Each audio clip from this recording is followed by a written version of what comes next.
Well, hello everybody. Welcome. It's Perry here, and we are live right now. And I did not anticipate this happening. I was trying.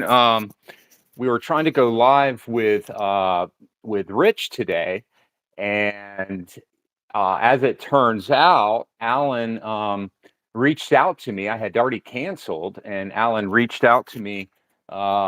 Shoot, just about a half hour ago. I had no intention of going live. So I'm a little bit of a mess right now as far as my appearance. But yeah, forgive me for that. There he is. What's happening, dude? Hey, what's up, man? How you Oh man, doing? I was just like explaining. I didn't. This was kind of spur of the moment type thing, which is cool. Um, but I was just explaining to anyone who might be there, which I don't know if there's anyone out there yet because it's spur of the moment. But for nothing less, like from my perspective, it's archived, and whatever we get into will be there for anybody who wants to look at it later. Oh, what do you got in the background there? Huh? It's my pink lemonade that I took a picture of.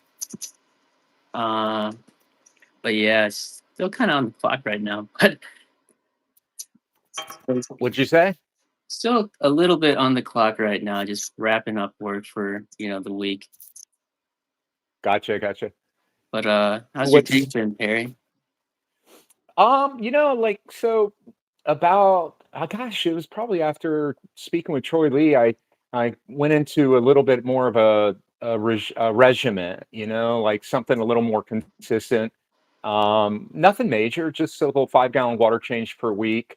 Um, Doing my calcium carbonate as a backup that same week with a little spike of Zeobac, and then midweek I'm doing a little bit of rebiotic, and then yeah, I mean, I'm just paying attention a little bit more and trying to keep the phosphate continues to fall out week to week, so I'm sort of tracking it week to week now, and nitrates are holding steady from 1 week to the next at 15 with the water change and about zero point 0.2 mil of energy from bacto energy from fauna marin. So that's my carbon source, and I'm kind of laying off the bacteria, except for the rebiotic midweek, and then the couple drops of the zeobac. And basically, what I'm seeing happening is I'm seeing the war of algae being really won, and I'm now dosing a little bit of phosphate, as well as feeding roids to get the phosphates up. Basically, been seeing um, zero point 0, then the next week 0.3, then the next week 0.4. So, I'm not trying to do this like I'm only adding a very little amount, is what I'm saying. I'm not trying to see this meter shoot straight up. I'm trying to take my sweet time elevating phosphates. But I feel like if I can get the phosphates somewhere in the point 0.1 neighborhood, I'll feel a little bit better about where my nitrate sits. And through that, I should see a little slight reduction in nitrate, is what I'm thinking, alongside the carbon source. So that's what's going on with me. I mean, really nothing major, but it seems like a lot. You know what I mean? Yeah. Those like fundamental systemic changes. Those are what those take forever, but those are critical. I never really thought phosphates. Honestly, never really. I thought, if it's there, it's there. But I really am. I oh man, that's awesome. I should bring my boy up here. Um, I never really thought so much on, like, okay, I felt like, okay, if it's there, I wasn't really buying into the whole 100 to 1 or any particular like red field or anything like that. But listen, I got to say that whenever, for whatever reason, I meet that 101 ratio, or whenever I get there, every time I feel like the colors are the best. I feel like the biome itself is steady. Like I'm seeing the normal algae, the normal type of algae build up, which are, not, the funky ones. You know what I mean? Like a Mhm. normal glass algae starts showing up, that kind of thing. And so I just feel like I'm more in a state of symbionts, if you will, from a nutrient standpoint. And there could be something to that, or it could just be me. But based on what I'm looking at, my eyes are telling me that things are looking pretty good. Hey, Clifton, what's going on out there, brother? There was And a Reggie, thank you. to go off your point there, Perry. There was a good video. I think Charles Delbeek held like a seminar.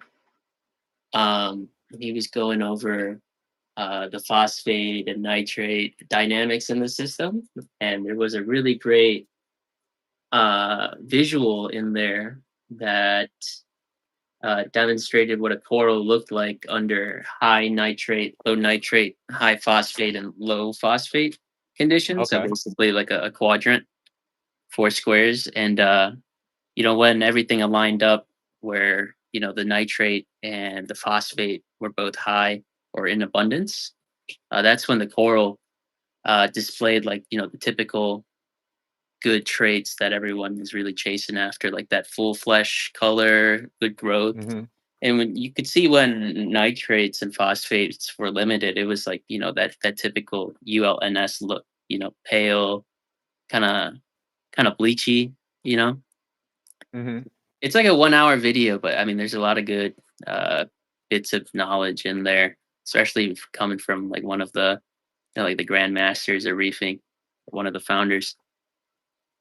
Like I'm like you, man. I mean, I a lot of what I do is really like a lot of observation. I mean, it's not unusual for me to spend 2 hours of days a day. I know it sounds crazy, but I like just get lost into it, and I'm looking for many subtleties, and I'm trying to pay attention on a different level.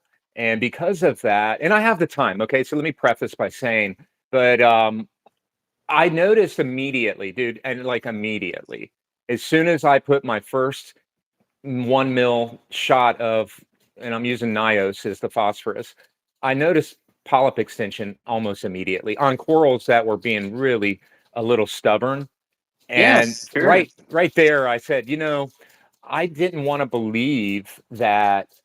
I didn't want to believe that they're reacting necessarily to phosphates directly, because I always wanted to believe that they're interacting with more of the bacteria side, and that's what's stimulating the polyps, and that maybe they're bringing in the phosphate through the through the bacteria, and it could be. But what I could have sworn my eyes were noticing is stimulated polyp immediately, like almost as fast as it hit the water. Yeah, like I mean, the corals still have a myriad of capabilities to take in inorganic products and assimilate them into their body. So I mean, I don't doubt it. They probably have a better compared to plants where they need that intermediary. The coral is probably a bit more Hmm. developed or a bit more advanced up in the food web, so it probably has those capabilities just to say to pull the inorganic phosphorus or the available phosphorus in the water. It's not to say that the Nios product might not have like a different form or like a s- like a specific mechanism that makes it more readily available too. Because I mean, I'm sure Okay. each brand has their their secret.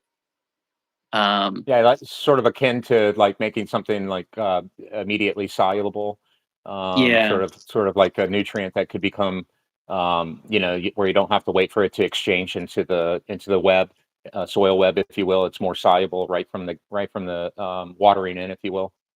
yeah, and like also just to bring up because when we were talking about ratios and everything earlier, like a lot of these biological processes do happen in like a not like a fixed ratio, but there are you know general rules of exchange, right? Like your sodium and potassium pump. There might be like a 1 to 2 exchange, or maybe like a 1 to 4 or 1 to whatever. Um, and that's something we might want to kind of take a look at because let's say in theory when everything is awesome, your value should be trending towards zero. The first guy to hit zero is going to cause every other guy to build up, right? Because there's Hmm. not enough, it's basically the limiting reagent of that process, right? And kind of going to the Redfield ratio, it kind of gives us a good perspective of the requirements of life, right? There's a lot Hmm. of carbon and nitrogen in relation to phosphorus. It doesn't apply to corals directly, but it does, the fundamentals of the ecosystems. Those phytoplankton are incorporating a lot of carbon, a lot of nitrogen, and a lot of phosphorus. So we know we should be kind of skewing our tank towards that direction, right? Not to say like we should follow the 100 to 1 or whatever it may be, but we should know that there should be a greater amount of carbon in our tanks, greater amount of nitrogen, and as a result, a less amount of phosphate. And if we see our phosphates build up, we might start to see some of those symptoms kind of appear in our tanks too, like an excess of algae might indicate that those organisms consumed a lot of the carbon and potential nitrogen from the water. And they're basically keeping everything so low and they're so competitive that your corals can never grow really too well, you know? Hmm. So it's basically like, playing king of the hill and trying to, knock that guy off the hill. It's pretty Yeah, hard once he's absolutely. up there. But if you can Yeah. do it and you can, reestablish order, then, you're heading in the right direction, whatever you want that direction to be. That's No, one, that's because like, just running like, let's say like GFO, while it might be predominantly stripping, phosphate from the water column, it's also stripping a lot of traces from the water column too, right? mhm. And by reducing that reservoir, you essentially limit the gas tank of other biological, processes Like down the surface road. algae, for example. Yeah, like you're gonna Surface algae might need phosphate more than it needs nitrate or something like this. yeah, like and each organism's gonna have a different need. Like no one's outlined, you know, a book of all that information. But if we kind of think in that perspective and framework, it makes it easier to digest and kind of problem solve, you know. And No, that's what absolutely. I mean, yeah, I'm starting to believe like I mean, I think it's important, but I think like for example, I think what's happening in my tank is I think the nitrogen, I was my relationship was so off that perhaps like you were saying, other organisms were now, the competition shifted, and there's some limiting factors as to why one is taking the other, and that I put sort of like to like a symbionts, if you will, like where there's a relationship that's developed, and I was probably doing it irresponsibly through trying to drive the biome through bacteria. And I think what I notice is I needed to come off the bacteria, because every time I'm dosing bacteria, I will notice a drastic reduction in PO4 the next day, oh, like interesting. considerable, Yeah, considerable, there's where probably nitrates are ill affected. And so what I'm doing is I'm now trying to change that. My thought process, and you can kind of correct me if I'm wrong, was that maybe I'm overpopulated and I have a too dense of a population of bacteria, and and maybe it's consuming the phosphate just too fast. But then again, it could be the reverse. It could be that the carbon source, maybe I should lay off the carbon source and maybe emphasize the bacteria source. So I haven't tried it in the reverse order yet. This is still something I'm playing around with. But right now, my tanks have always been sort of leaning on a higher nitrogen level and a lower phosphorus level. And that's been my out of balance. So whenever I've had to make those sort of those adjustments, when I've been really trying to push the needle, if you will, um, I've always had to put phosphorus into the system and not the reverse order. So that's kind of where I sit with it right so you now. Now so that you could so you're go dosing ahead. you always have a carbon source because you're dosing all Hmm. those products and you're dosing and you're feeding your fish. What are you feeding your fish? I'm feeding frozen. I rotate between like mysis, and then I use every once in a while I use like a LRS, and I'll chop it up real fine. But Yeah, predominantly it's mysis. so you're Predominantly feeding mysis. like a pretty strong like that's a lot of protein. That's a pretty high nitrogen content in your food, Hmm. and you're That's saying you're probably where always it's coming from. yeah, I and mean, you're it's got to be where it's coming from because yeah, I'm and you're feeding probably way too heavy to it. I'm doing a half a cube to 4 fish a day.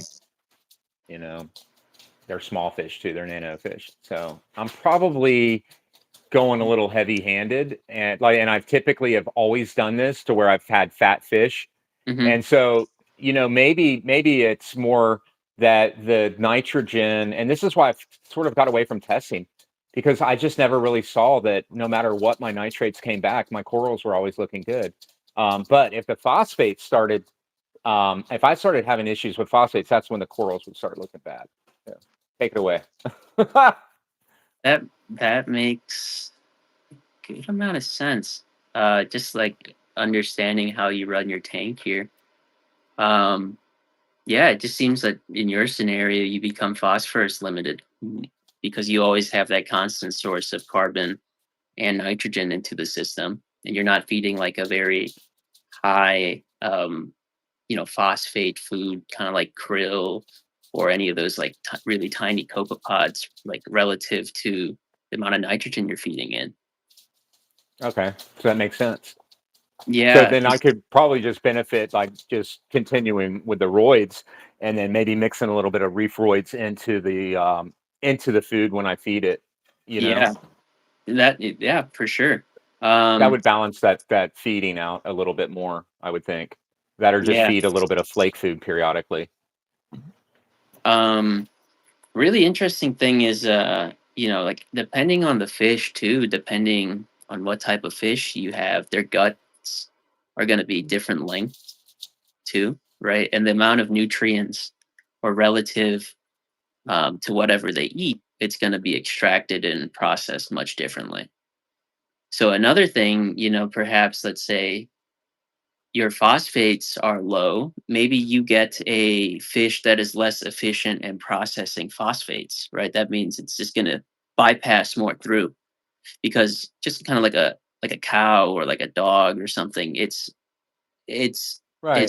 its So stomach like is an herbivore versus a carnivore type of yeah, scenario where one's leaning on more protein dense like meats and things of this nature versus an herbivore that's leaning on like grazing and things of this nature. yeah. Because what I'm looking at here is an interesting paper. I think you had to pay to get this article though, but let me see if it can show up on the screen. Let's see. It's not registering. Okay, there we go, Oh, kinda. okay, I see. So, I believe the yellow bar is the overall nitrogen output, and the blue bar is the phosphorus. And you can see by, like, the different trophic levels they have there, like a grouper, a damsel, butterfly, trigger, tang, and, like a surgeonfish, how they compare, right? Like, this is, like, the relative excretions of each of those types of fish, and shoot.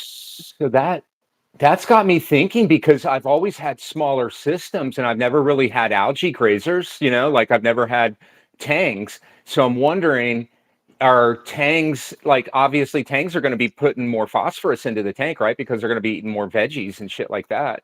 Mhm. That's So what you see here. yeah, Uh, so I'm thinking maybe because I'm like crop steering my system to a predominantly nitrogen based system just through the virtue of what I'm feeding.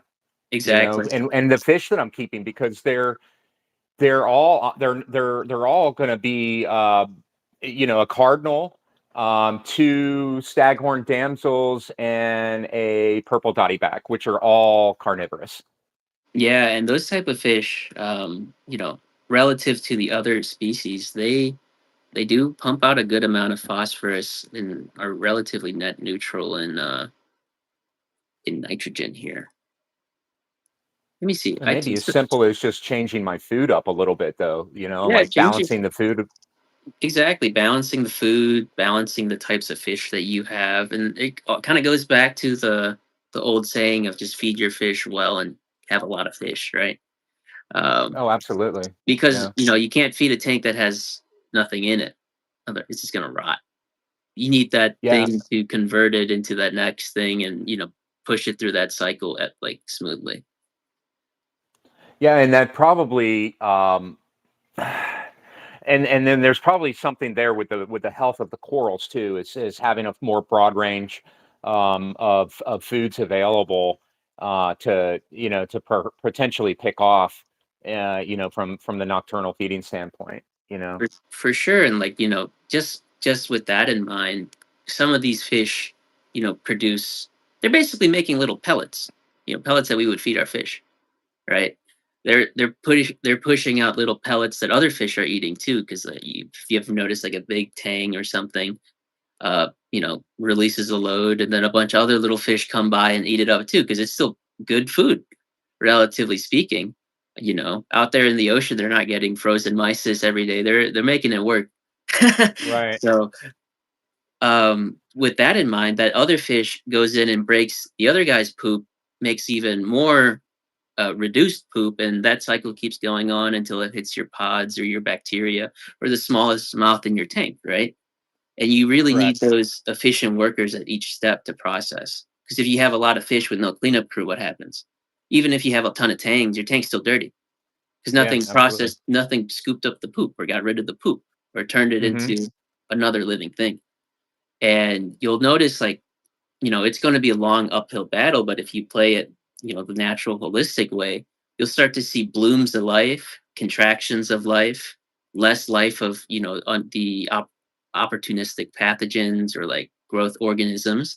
And then you start, after a year or two, you have a flourishing reef tank with coral. And that's basically what we describe as a cycle or all the ugly processes and stuff.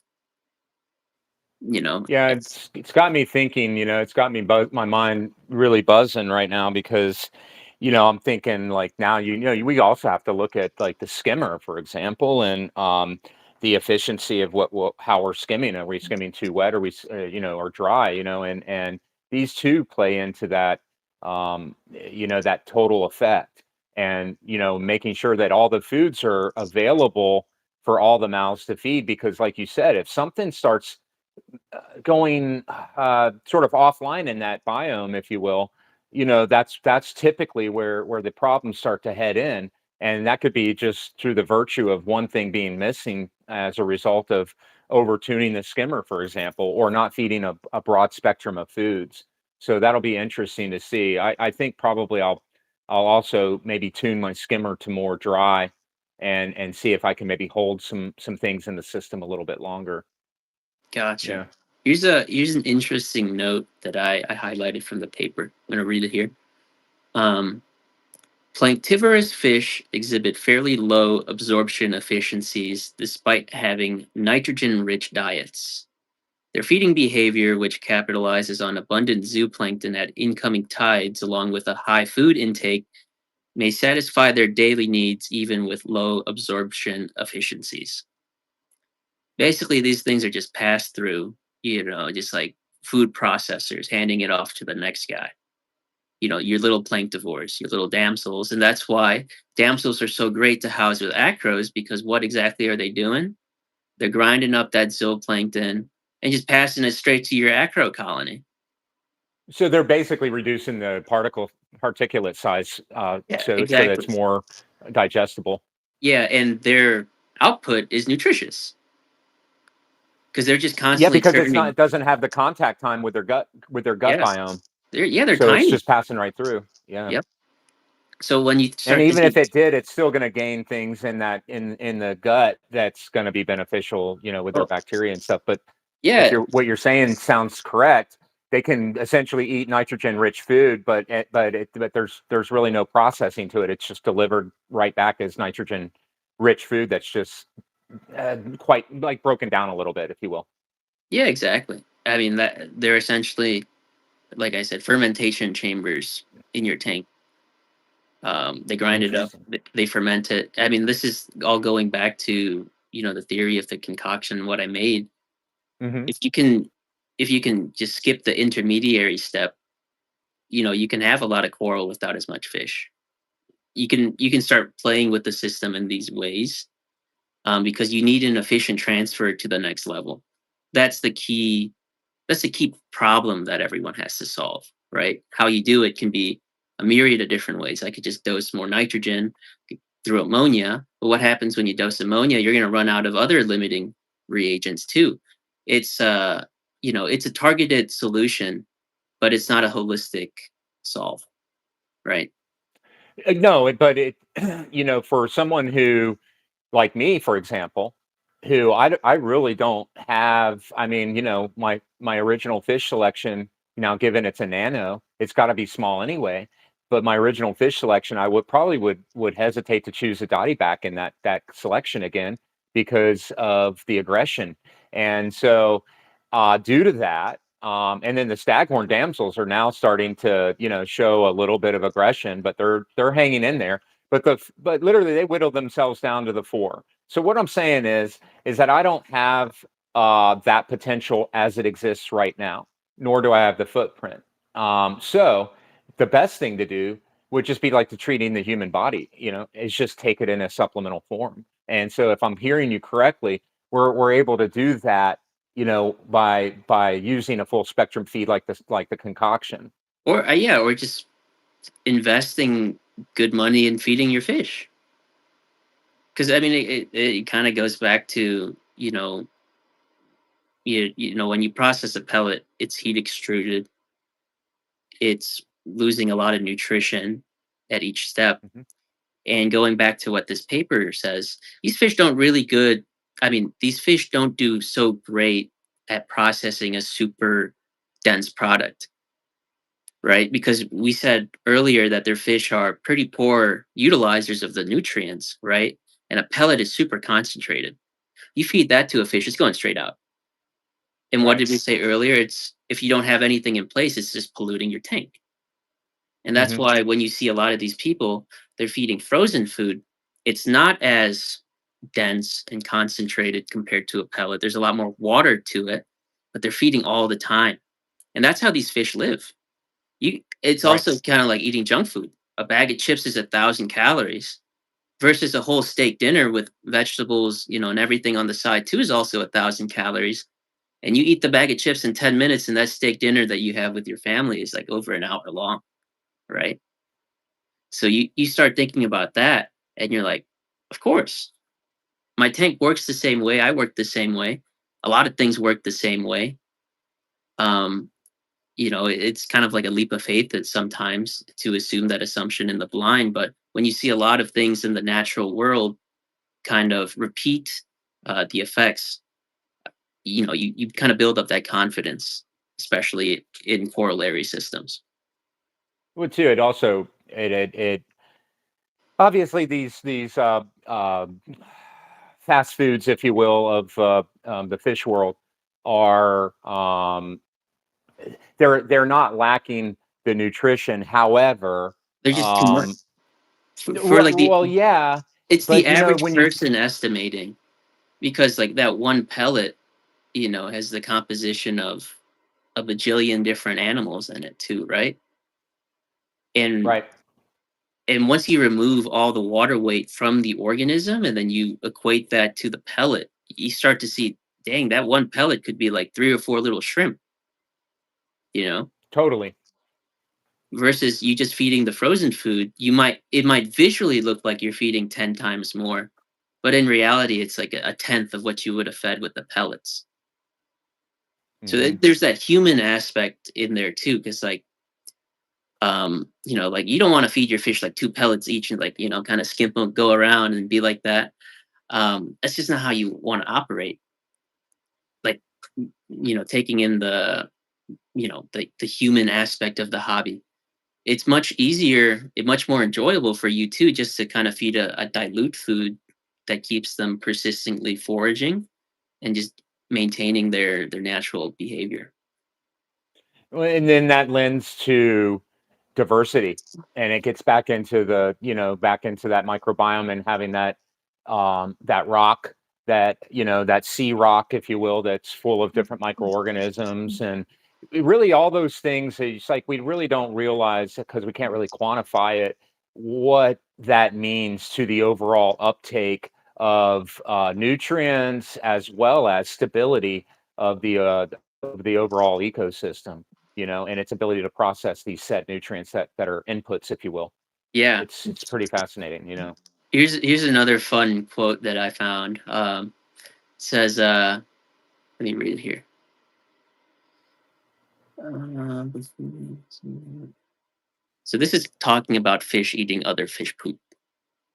So it says, for example, Naso flamingi, flamingi tangs, big guys, consume up to 200 planktivore fecal pellets per hour during periods of high feeding activity, suggesting that coprophagous links play a substantial role in energy and nutrient transfer. It's basically saying, fish that eat poop are pretty important in moving the energy throughout an ecosystem. Hmm. Right, and you're just thinking about that massive flamingi tang eating 200 pellets of, damsel poop or something. That's a lot. That's a lot of recycling, right? That's a Oh, lot hell yeah. going on. And you can also see like how massive those guys get too. And it's like 200 pieces, 200 pellets per hour. I mean, that's a lot. Yeah, you better like, and if yeah, in that case, if you're keeping corals, you really need to have things almost set to overdrive. I mean, and maybe that's the miss that maybe some large tank keepers are not really understanding is that elevated pH to match. You got to get the metabolism, because if you've got a fish that's putting that out into the system, you better have a way of getting that process through that system. Oh yeah, Because otherwise, like you said, if it goes unused, what's going to be the end result? You right. know? That's why feeding, running elevated parameters goes alongside or having high nutrients and that Hmm. rate of decomposition, right? If you're not forcing the coral to calcify and use its energy and grow and extract it from the water, some other nasty thing's going to get to it. So you're basically saying, Which hey, you're basically having a conveyor belt to this guy. It's like, hey, take it, take it, take it, take it, take it, take it, you know?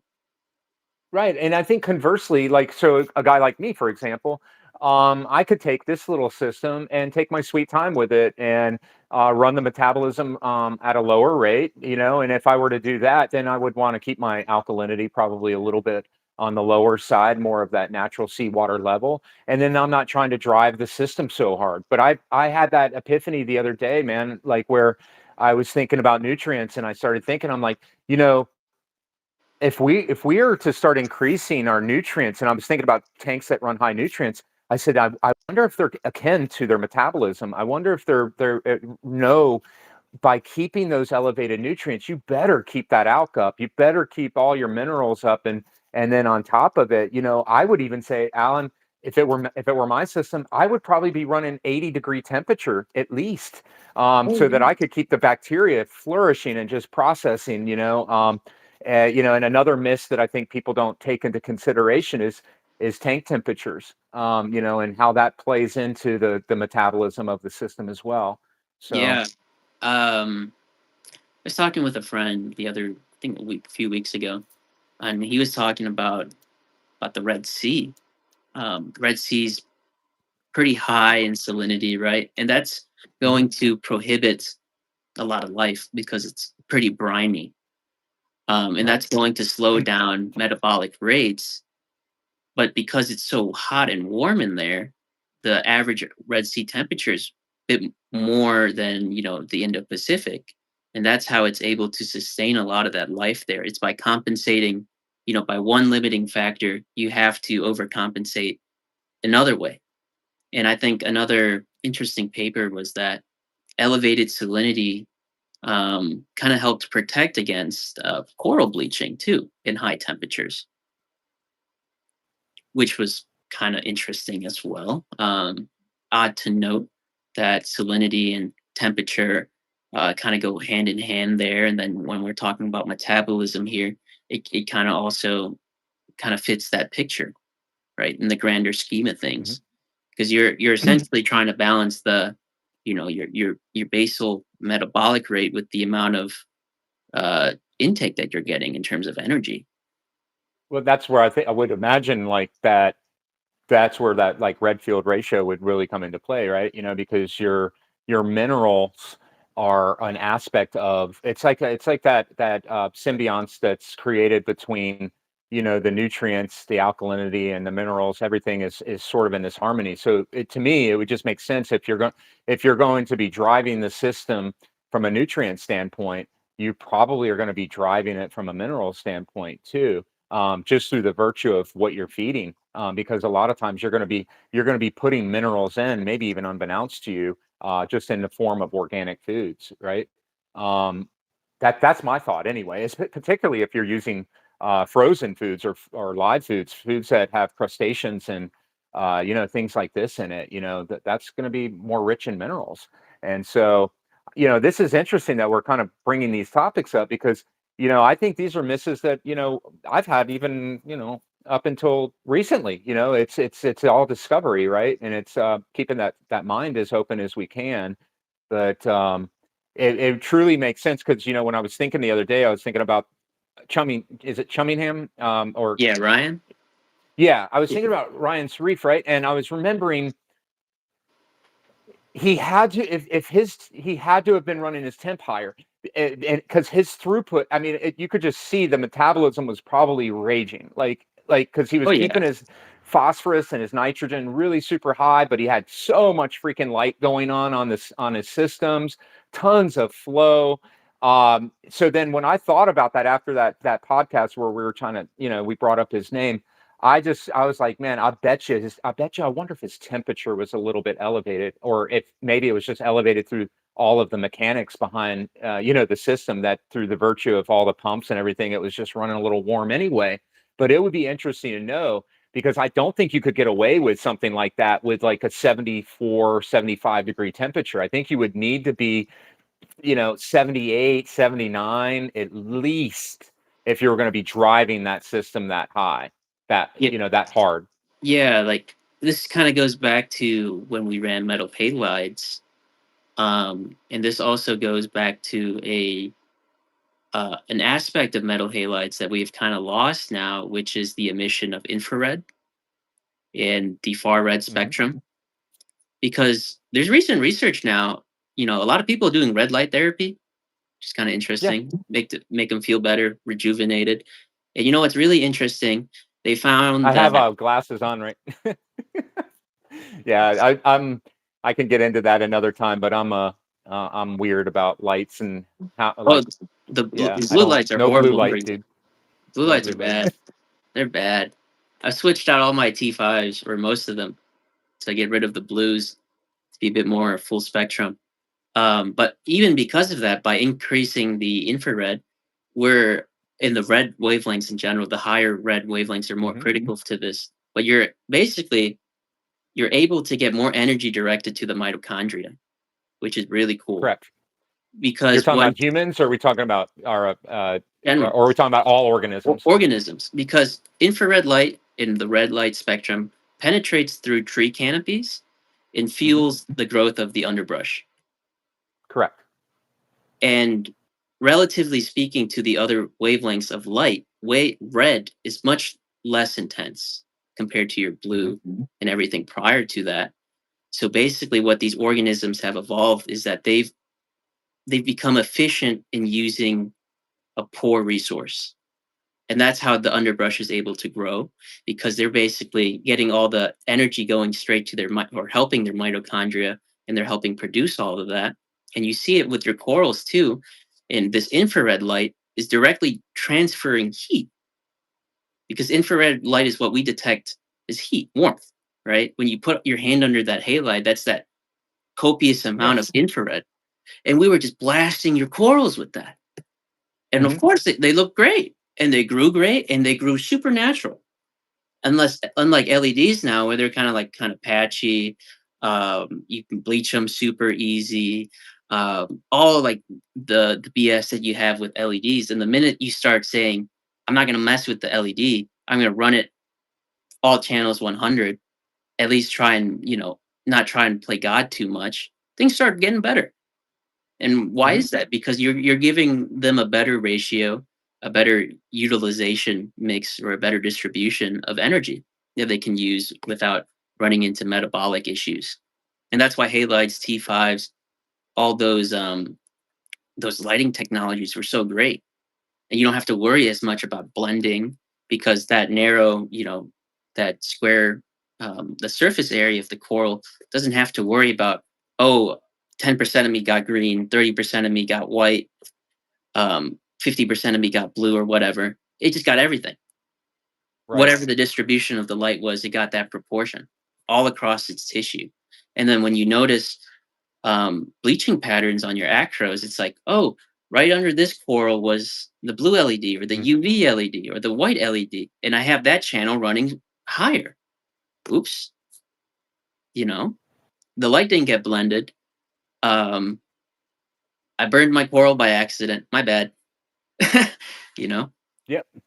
It's crazy because like when you get into the DNA and and all of these things, like for example, I I sun gaze. Some people think, what are you talking about? You like look directly at the sun. And if you go and you do some research, you'll find out, with mitochondria, you look at how it directly charges your body through the pineal gland, and it works directly hand in hand through to your endocrine system, and you begin to do this beautiful symbiotic balancing act in the melatonin building aspect as well, which ties directly into your DNA, your mitochondria. And so when we think about how important the sun is from a human standpoint, and we spend vast majority of our time indoors, now you can understand why it's so very important when we build a light, and we're trying to synthesize or mimic this thing. We really need to kind of look at what encompasses that energy in the sun, right? So it's 40 something degree weather this morning. I'm outside, right? Freezing my ass off at 60 something degrees in my home with clothes on. I go outside, I strip down basically to my underwear, and I know it sounds crazy, but I get out in the sunlight at like 9 in the morning, and I'm like almost, I just have my undershorts on, and I'm taking in sunlight. Here's what I'll tell you: Oh, it's the great. I heat, do it too. the heat, the heat, Mm-hmm. the heat. We cannot, even though the temperature is like 40 something degrees You're outside, warm. I am warm. That is what we're talking about with what's going on in the reef tank, with what I truly believe. I can't it's unfortunate, and I don't want to say it, but I don't think unless we like you said, we run all the channels all the way. I don't think we're going to get that heat mimicked. And No, this is we why I can. think T5s and why I think metal halides have that UVA and B, that radiation, if you will, transfer. And there's Yeah. something in that energy transfer. There's more energy beyond the visible light spectrums that 100%. humans can perceive. People don't invest in it because you can't see it, but it's worthwhile, especially when you're chasing, the last 10% of optimization here, right? Hmm. What else are you gonna do? You can't fake it. And the really particular thing that I noticed when you bring a really awesome halide coral and you put it under LEDs and you have a same coral growing under LEDs, that halide coral just shines. Kind of like when you have a sunburn and you just kind of glow in the dark a little bit. It's the same thing that's happened to the coral. That heat that it's transferred, it's basically emanating the heat that is, transferred into its unit. And it's slowly releasing it out into the system. And that's after a few weeks, it kind of fades and looks like the same thing as your LED core. I've done this plenty of times in the past, and I never really understood it back then. But to kind of talk this out and to kind of start experimenting with that route again, I totally, it's coming back. So, I mean, Well, I'm back to T5s again. I didn't really want to make a big deal out of it, but I have a T5 unit that's interchangeable to the reef breeders, and I go back and forth. And I even told my buddy that I was speaking to the other day, Matt. I was like, I think just going to use T5s during the winter, and then I'm going to use LED during the summer, and then so half the year I'm going to use one, and half the year I'm going to use the other. when it gets hot in the summertime here and I really don't want to deal with the heat, I'll get the heat from the general atmosphere that's in my house being, already pushing the border. But like literally, I like it around 78, 79 degrees in the summertime in my home, which is ideal. So the ambient temperature under LEDs is going to put me in that zone that I want to be in. So I think I will be able to accommodate. Now, will I get some loss? Probably, but I don't think it'll be significant enough to notice. Yeah, I mean, you kind of think about like ocean bleaching and those events too. That only really happens when the radiation and the water temperature are both elevated. Because in a Hmm. normal year where you can have intense radiation coming from the sun, the water's kind of cool, kind of like what you said. You go out in the freezing cold, but the sun's nice and hot, you're fine. And that's what you like. It feels great. But when it's hot and hot at the same time, you're like, I'm going back inside. And the Correct. corals can't do that. The corals can't do that, and that's what we kind of see in our tank too. And that when we ran halides, we were keeping our tanks like 76, 78 with a chiller, but constantly blasting them with that warmth and keeping their metabolic rate up. You know. Right, and of course, you had more pumps running, so you had a little bit more heat exchange, through that. But you're right, because by the time the chiller even it made its pass by the chiller, you were already counteracting that with the heat coming off the halide. So it was kind of like just it was really running 78, 80 degrees. It's just the chiller was having to sort of do its thing. But in all reality, if you were to measure that 2 inches under the surface, you were probably somewhere in that 78, 80 degree temperature range. Yeah, so like maybe an interesting way to think about this is if we run our tank at a theoretical 86, right? And we're Hmm. able to keep our water at 78, are we going to get a lot more coral growth? That might be interesting to test out because, like, you could blast your tank with some people have done it successfully in the past, but they've had to compensate the right way. Maybe you could run like 1,000 watt halide, grow an acro into a colony within a few weeks, but keep your water cool and feed it a ton. It might be possible, and you could keep your elevated nutrients and parameters too, and kind of help conduce it. But kind of connecting the dots into the past here, that might have been what some people were doing. They were just giving the coral that cool water, that cool breeze, and they could stay under the sun all day. It's like when you're working in the yard or something, there's no breeze and it's hot. I'm going inside after like 30 minutes. But if it's like, nice and cool and the sun's blasting, I might even take off my hat, take off my shirt, and soak it in because I got that nice breeze and the sun's not even that bad. And you feel pretty energetic too, even though you're doing a lot of hard work, you know? Yeah, I mean, like, so I would get a lot of flack from my friends and my family, specifically family, like, because they tend to love you a little bit more. But I believed in the 100 here in Florida, and that's when I would want to bike every day. And this is when I was really in my dramatic weight loss, and I just had turned a notch in my head, and I was in this mode where I wanted the hottest part of the day, the highest amount of humidity, and that's when I'd go for a bike ride. And so people would say, "Well, how are you not dying? Like literally, how are you not like passing over?" And what they fail to understand is I'm on a bike. You know, I Oh have yeah, once wind you're on a bike, as you can be on that resistance. thing for hours.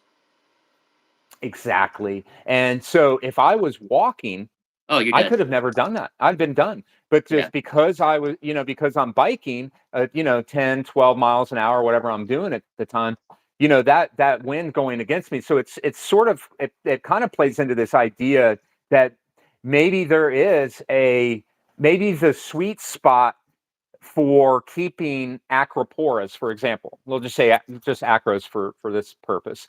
Maybe we've always thought, hey, 78, that's what you always hear is 78, 79, 76. Some people go for a colder temperature depending on where you live.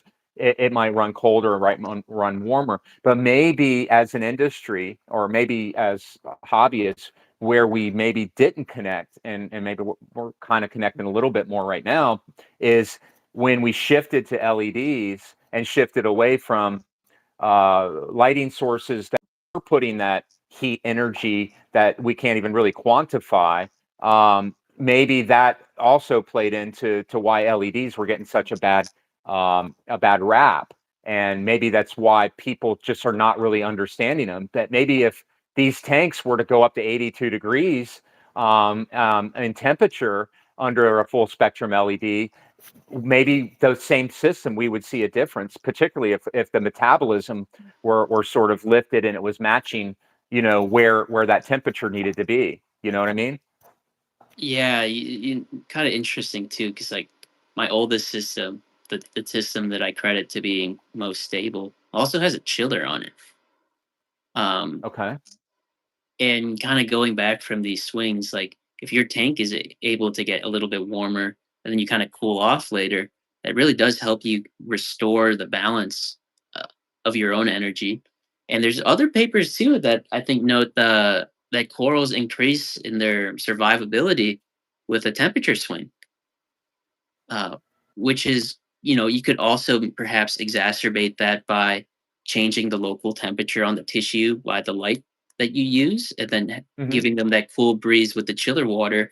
And then, going back to this, you connect it to flow, right? It's that breeze that cools and delivers all the resources to the coral, right? And if your flow's not right, no matter what, you're going to have to accommodate the light. If you're not getting that breeze, keep your lights low. If you're really baking your corals, you need a ton of flow. And with that, you're fueling the tons of flow is going to fuel the food that the coral captures, right? And Right. So then it's going to lift supporting that that. metabolism. Yeah. Yeah. So you're supporting the positive feedback loop. And, a lot of these cycles, they're pretty vicious in one direction or the other. And if you skew up, one component, you're not going to get your expected result no matter what. So tons of light means you need a lot more flow, you need cooler flow, and you need more resources within the flow if you want corals to grow well. Mess one of those up, you're not going to get, more coral, maybe, right? Yeah. Yeah. It seems to be, because and like you said, it's so easy to get offline, like in one of those little areas, right? You might, so if you really think about it, it's like as I'm kind of rewinding this in my brain here, it's almost like all right, let's make sure our salinity is in check, make sure we're good. All right, so where are we wanting to keep our alk? All right, if we're wanting to keep our alk relatively low, then your pH tends to travel with that alk. And I've said that for years to people is I don't even bother with pH because I think it travels with the alkalinity set point. And otherwise it's too much of a chase for me. But I think that also lends to the idea that you probably want to lower that metabolic rate of that tank then, if that be the case. So then you want to look at your lighting maybe and look at a different photo period and maybe make an accommodation to that photo period, whether it be lessening the photo period or whether lessening the intensity of the photo period. So I don't know what your thoughts are on photo periodism as it relates to this, but I think there's a spot in there for it, as far as what the coral can take in a given day, from a photo period standpoint. Sort of like a plant is only able to take, I think, based on a study of chrysanthemums, only about 8 hours of total direct light source from the sun per day, and then it begins to wilt. So that kind of gets my brain thinking when we're looking at photoperiodism of a reef tank, for example. Are we trying to drive that tank too hard? And are we then so worried about nutrients that we're not feeding enough? So, this is, I think, where these misses start to come into play. So, I don't know if that kind of you have a kind of a thought on that, but Yeah, going like some of the best corals I've seen were lit by fixtures 2, 3 feet off the ground or off the surface, like a 6 bulb T5, 2 feet off the water. And oh wow, the corals looked amazing. And I was just like, holy shit, how is this possible? These things aren't getting 5,000 par, but they were getting tons of flow, tons of food, and the water was pretty warm. So it was very interesting to note some of those things. And like, a lot of people try and over index on the par they give their coral, I believe but so. Hmm. they don't think about the other components like we were just saying. They might be giving them too much flow, too much par in a different format, like 700 par from a halide, you're gonna be really hot versus 700 par from an LED where you're gonna be relatively cool, right? And that equation is completely different because 250 par from a halide plus the heat is going to result in a different net from 250 par from an LED minus all the heat, right? Absolutely. And even in uptake and bacterial counts and just sort of like the whole big picture, it's just I think it what it's doing is it's sort of uncovering that there's probably more to trying to keep your temperature and your lighting and your your food inputs and sort of like kind of take a idea of like what is your end goal? What is your goal with this system? Right, right. If Work I'm backwards. growing, yeah, I mean, because if I'm growing like right now, I don't have any real reason to push this system because I'm just enjoying the ride, man. Like I would rather emphasize color and emphasize, just having a balanced ecosystem than to try to drive it at this point. So what I do is I drive it, but I drive it for 5 hours. I drive it for 5 hours and then it's soft on either side of that 5 hours. And I'm kind of trying to mimic what I experience when I'm in the sun, the part of the day, because I thoroughly believe as a hobby, I thoroughly believe the corals are being overlit. I thoroughly believe the ecosystem itself is being overdriven in most cases. I think most are choosing 13, sometimes 14-hour photo periods. I think they're driving it for 8, 10 hours hard, and I think that it's like the McDonald's effect. Everybody wants it now, now, now, right? And so they want the big colonies and everything else. And I get it, right? I mean, I was there too, so I'm not trying to knock on it. What I'm thinking is that could be a miss.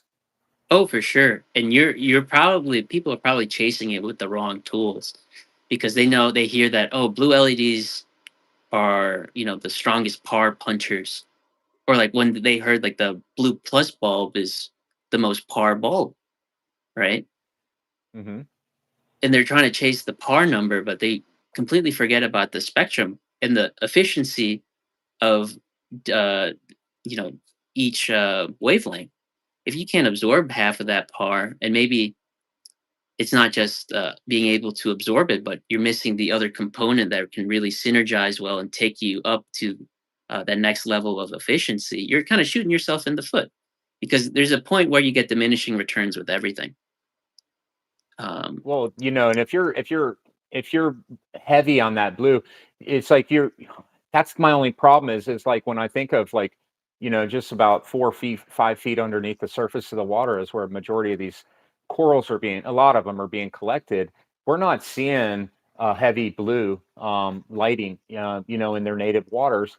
And I've literally burned more corals in the blue range with LEDs than I have in the white range. And maybe because I've never gotten all the way to that 100% on the white channel.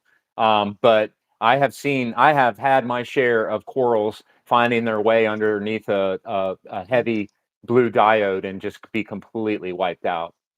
oh yeah, for sure. It's because the blue light is too intense. Just kind of think about it too, like the when you think about an organism's requirements, in like its 80/20 rule, you don't need a lot of um, vitamins or things like that. But once you get them, you can really become like a different person and express yourself differently. You could be having like that 80% great diet or whatnot, but once you really tap into the efficient extract and learning about the different parts of your body and how you operate as an individual, you can Mhm. just switch your diet around and say, my parents eat broccoli and beans. I'm going to maybe try cauliflower and rice because that's better for me, not what works for them. Right. And it's really understanding where you are in the moment and trying to work backwards. 'Cause that's the only way you can kind of operate in this hobby because no one's kind of along with you in this game. It's everyone's on their own individual path and they're going to experience different things. and you can't really predict the future too well. But if you get really good at analyzing the past, um, and learning what you typically do, you can become a little bit better at predicting the future. It's kind of like when you walk, uh, Mhm. like a route, right? Like a walking trail. But this time you're walking backwards the entire time, and you just loop through the route. The more you walk backwards, the more you're going to pay attention to key landmarks, little nicks and roots on the trails, and you're gonna be like, "Oh, I know where I am. I know what's coming up next. I know what turn to do it." But when we play reefing, when we reef, we're really just walking through our journey backwards. We're never looking forwards. And the longer that we reef, the more things that we catch on, the more clues that we notice, and then the more times we walk by it, we start connecting those dots, right? And that's a really key point in like reinforcement learning and learning through trial and error. And Mhm. people have become so sophisticated at creating these models. They employ them for major financial markets, right? Um, it's about knowing the different states of your past and trying to predict the future given different conditions and signals that you observe. And that's the same thing as we reef. We notice a coral kind of looking kind of pissy today. We look back at what we did, remember what the last time we did, remember if that was good. It clicks that, oh, it wasn't good, I messed up, and then you gotta dig in your tool arsenal for a way to remediate it. And you don't build that without experiencing it, kind of going through the trial and error, and maybe having someone help you kind of brainstorm and troubleshoot. And I think that a part of the reefing hobby that we've lost is that sense of community, just kind of shooting the shot with everyone and just brainstorming without you know weird critiques. And a lot of like the Well, old wisdom has kind of fallen out. And a lot of people mhm. now are so focused on what does the peer-reviewed science say, or what does the literature say, when a lot of the times people can't even parse through the literature or find it themselves. um you're basically holding really high expectations with someone that has no resources to get it, and it's not very efficient in progressing people through the knowledge chain and making people more advanced, or kind of pushing the buttons there and helping people try harder things within the hobby, you know? It's kind of like what generated this idea that, to try to weekly catch up with someone somewhere, somehow, because invariably, I'm sure you do. I'm sure you have a few people that you have conversations with weekly. I know I do. And I'll get on the phone and a couple hours will go by, just like on this Reef Hangout. And I thought, you know, why not connect more people and talk and just it's not scripted. It's like this was so like boom, and there's no like real agenda. Just see where it goes. And but then what's being uncovered for me in these talks has been tremendous, and I'm hoping some of that conveys over to those who might take a peek later or whatever, because I think that's where, like you said, where the real information starts to come out.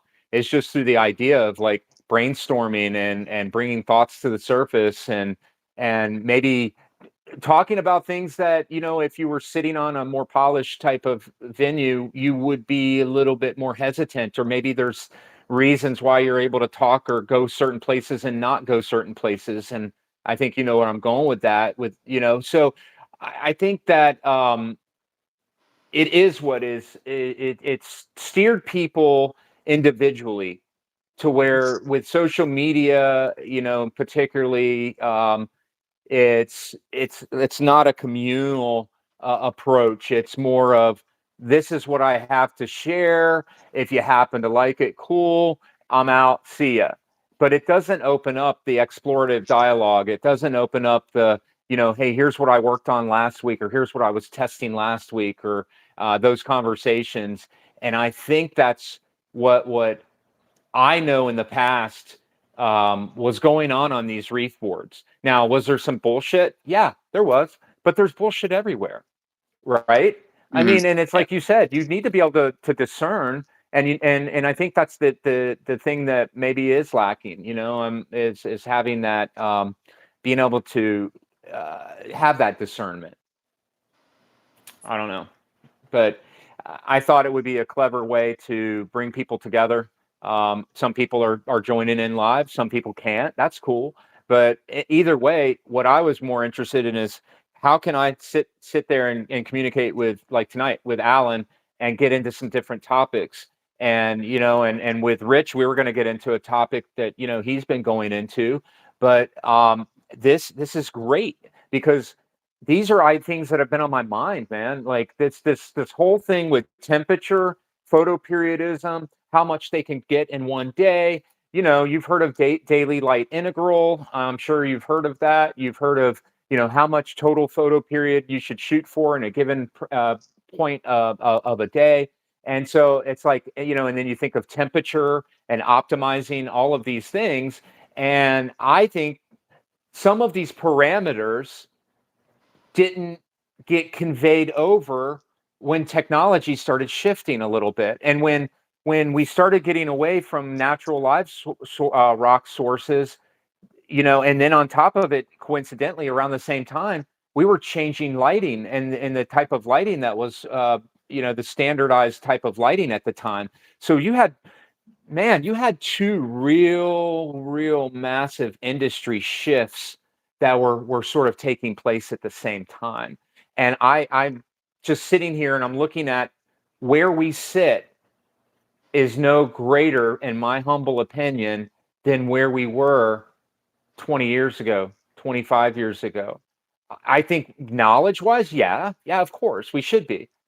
But when it comes to performance, when it comes to, hey, let me see what you got over in the corner over there. I don't see it looking that much better. If not, I don't even think it's as good as what I've seen in the past. So keeping that in mind, what do you have to say about that? Sorry to I'm throw you on the spot, dude. no, yeah, yeah. There's definitely more people growing acros. So I will say I think the trickle down is a little bit more than what you presume, Perry. But I do agree with the overall sentiment that with all this information and with all this presumed advancement and whatnot, there should have been a greater democratization of reefing and of the reefing experience, because everyone that gets a reef tank right now should be able to grow out a nice tank without any qualms, really, because everything out there exists for you, and people pick it up and get off on the right foot right away now. Whereas before we were like, uh, how, what do I put over the tank to give it light? you know. Whereas now everyone has like, all right, pick this, pick that, do this, do Hmm. that, and you should be good. But that's not the case, and that's going back to your point. People can't discern because they've become too, I guess, too foolhardy or too, um, you know, uh, too focused on what the texts say and not what they are picking up with their eyes and the early signals that they can perceive. Because if you follow the book and it says, oh, the alkalinity should be 8, and you run your tank at 8 as a first timer, and you can't perceive that your corals aren't getting enough food or light to have an alkalinity of 8, you're going to run into killing all your corals because the corals told you 3 weeks ago that, hey, I'm kind of hungry for this house that you put me in, and you didn't feed me. So I'm out. And if by me Sorry, I'm following the just. book, by me following the book, I would have thought that the entire time I was an ace, according to what the book says, and kind of goes back to, like education when you start teaching kids, how to ace a test and not how to live in the real world, right? The skills that you need to develop, and then Yeah. going to what you said earlier, being able to discuss with all your peers and whatnot, it's going back to the ideas of Socrates and having the Socratic seminar, right? Posing those open-ended, complex questions, and hearing from a lot of people that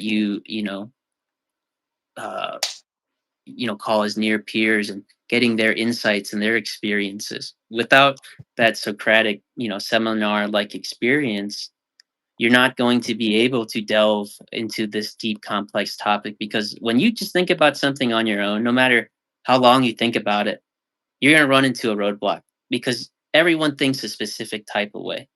You need that one person with that new perspective, with that, kind of crazy newfound, joke or something, and then your brain clicks, right? How many Yeah. times do you just like go on a walk? That's why people say when you're stuck, go on a walk. Do something else. Take your mind off of it, and then you find a solution. Uh, that's it.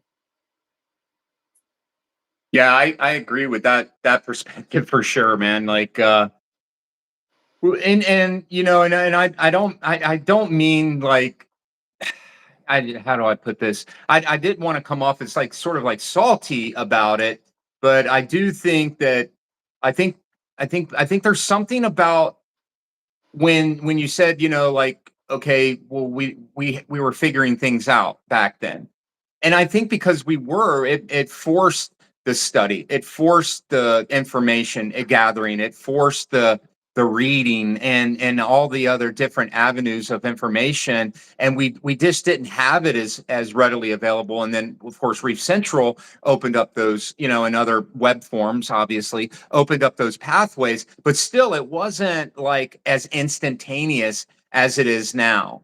And so I think that that was a part that was probably getting frustrating for me, and what kind of started the whole idea of like, maybe if we just were to start opening dialogue, because maybe we can, the end game is more people in the hobby, dude. In the end it's more people in the hobby, it's more people being able to be successful.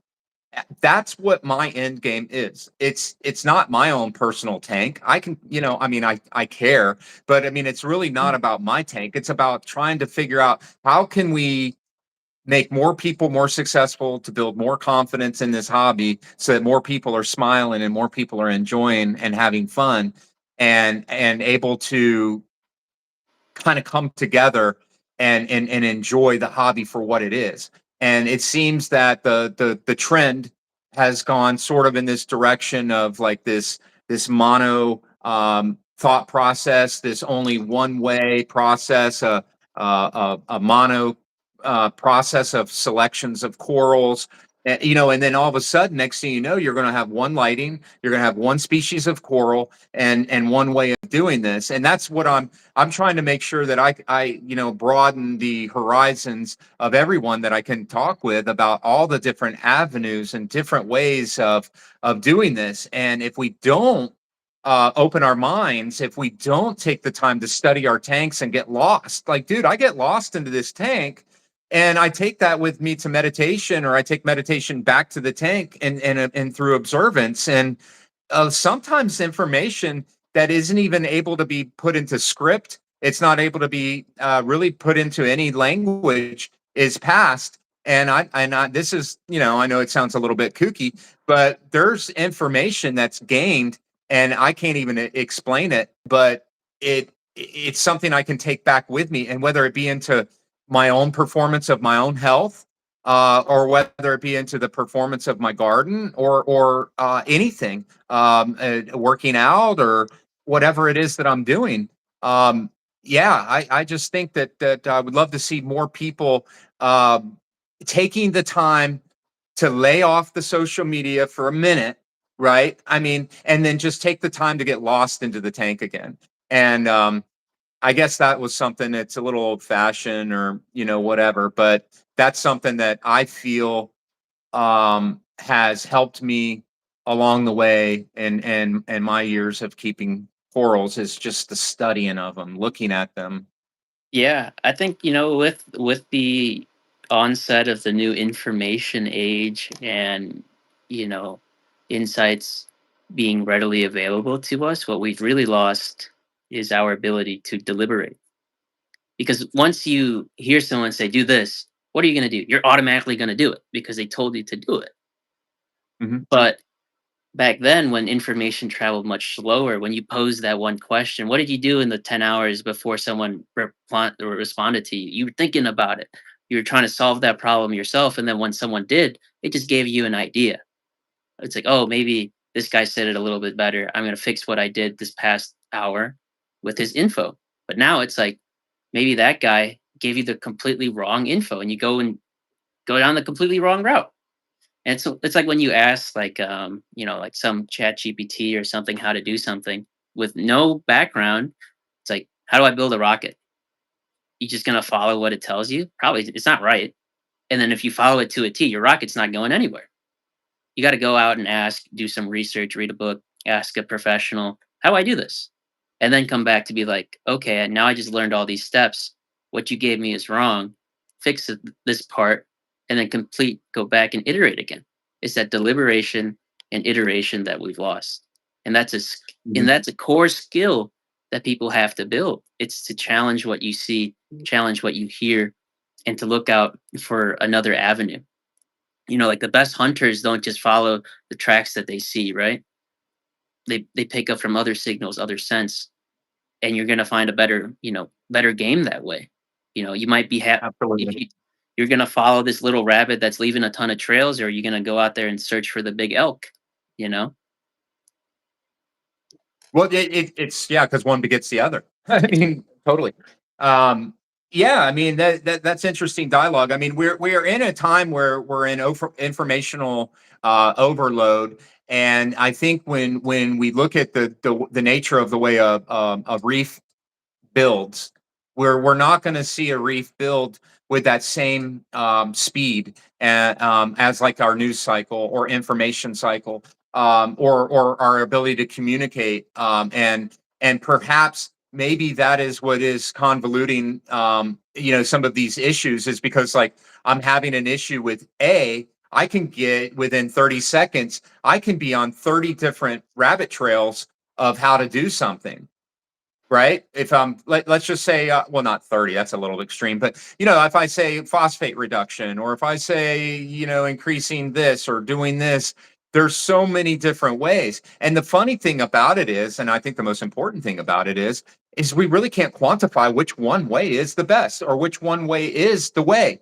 And think that's what compelled me to really want to delve into these conversations with you and with Rich and Lee, and I was on with Dom from Australia, and it's going to keep going because what you're uncovering is just um, more different ways of doing the same damn thing.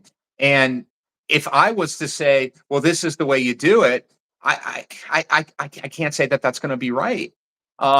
I think probably should do is we should try to hone in as a hobby on the sort of the general ideas and have general like formulas, but knowing we can't do this. I can't take my reef and put it where you're at right there, or vice versa, and expect the same performance. It's just not going to happen. I could take this reef of mine and decide to move it into a north facing window on the opposite side of the house, and I could get a totally different experience.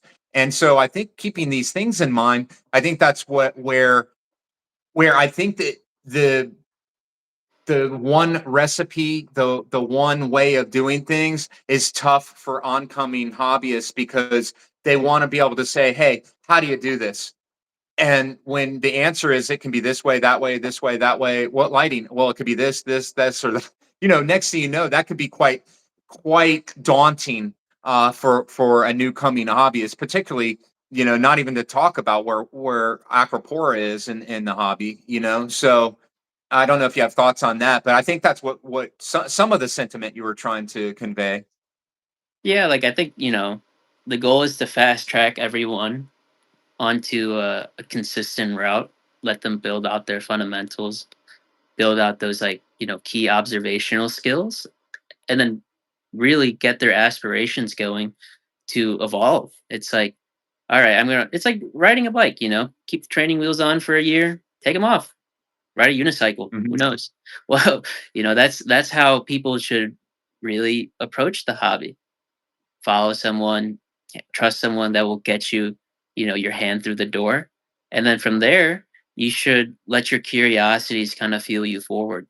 Because like, the best reefers are, they're always curious. They're always trying to make something better in their tank. And I think that spirit is within a lot of us.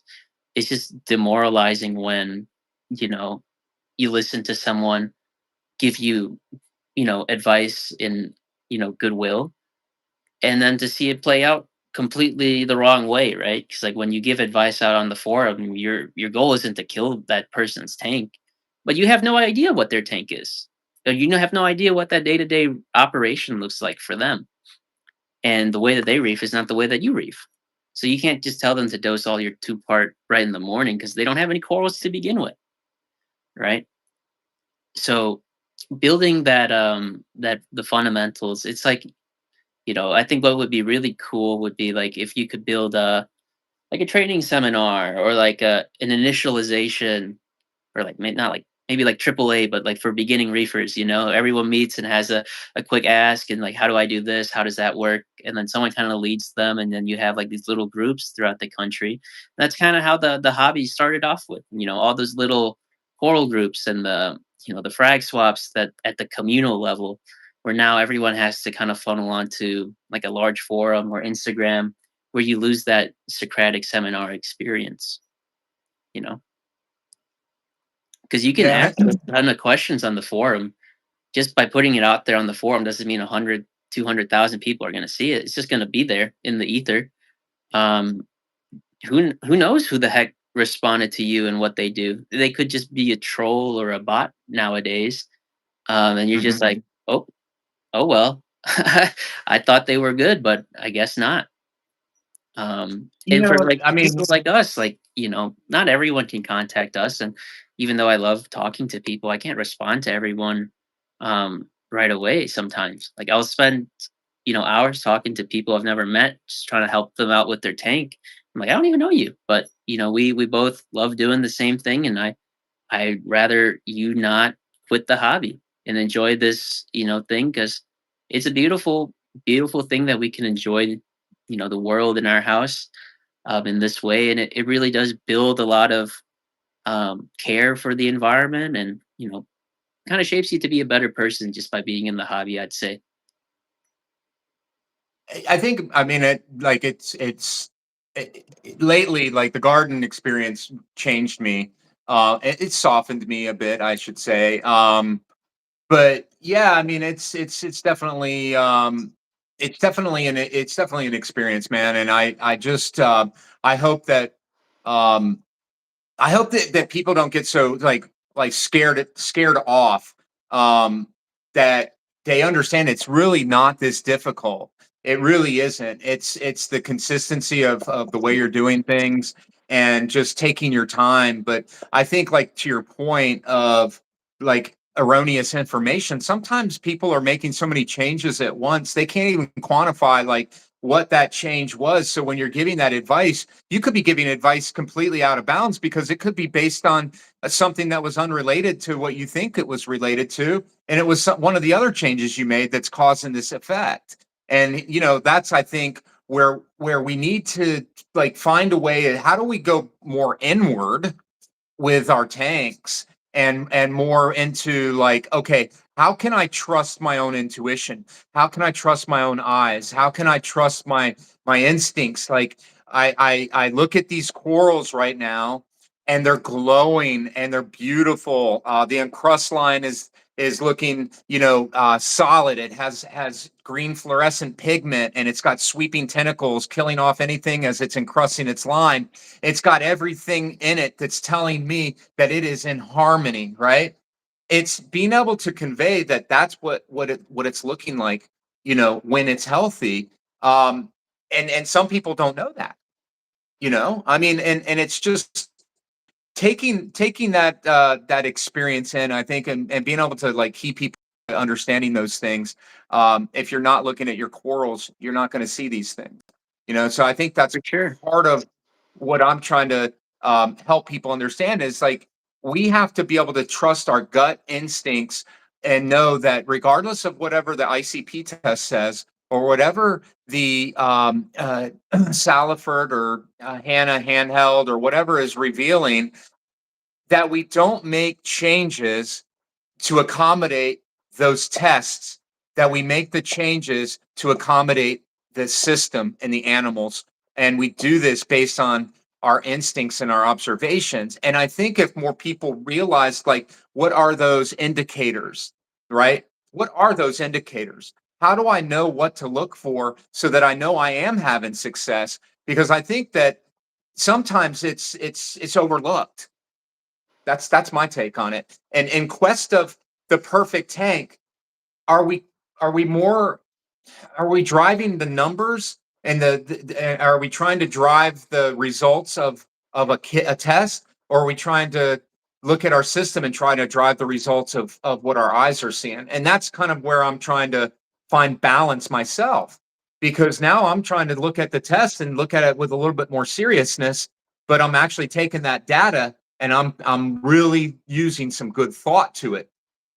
Yeah. So I'm not just overlooking it and I'm not responding to it. I'm not allowing the data to make me make wild changes or decisions. I'm looking at it and I'm saying, okay, I see what's going on here right now. I'm seeing what's going on from 1 week to the next because I'm keeping track of every test. And then I'm doing a midweek count and I'm looking at it and I'm seeing that alkalinity never shifts, ever shifts.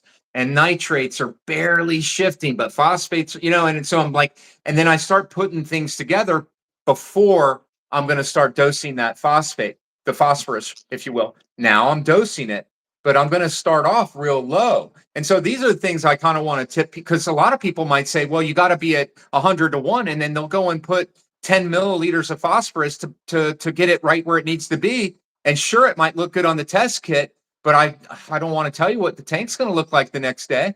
Oh yeah. I know one of my good friends. He's a big moonshine guy.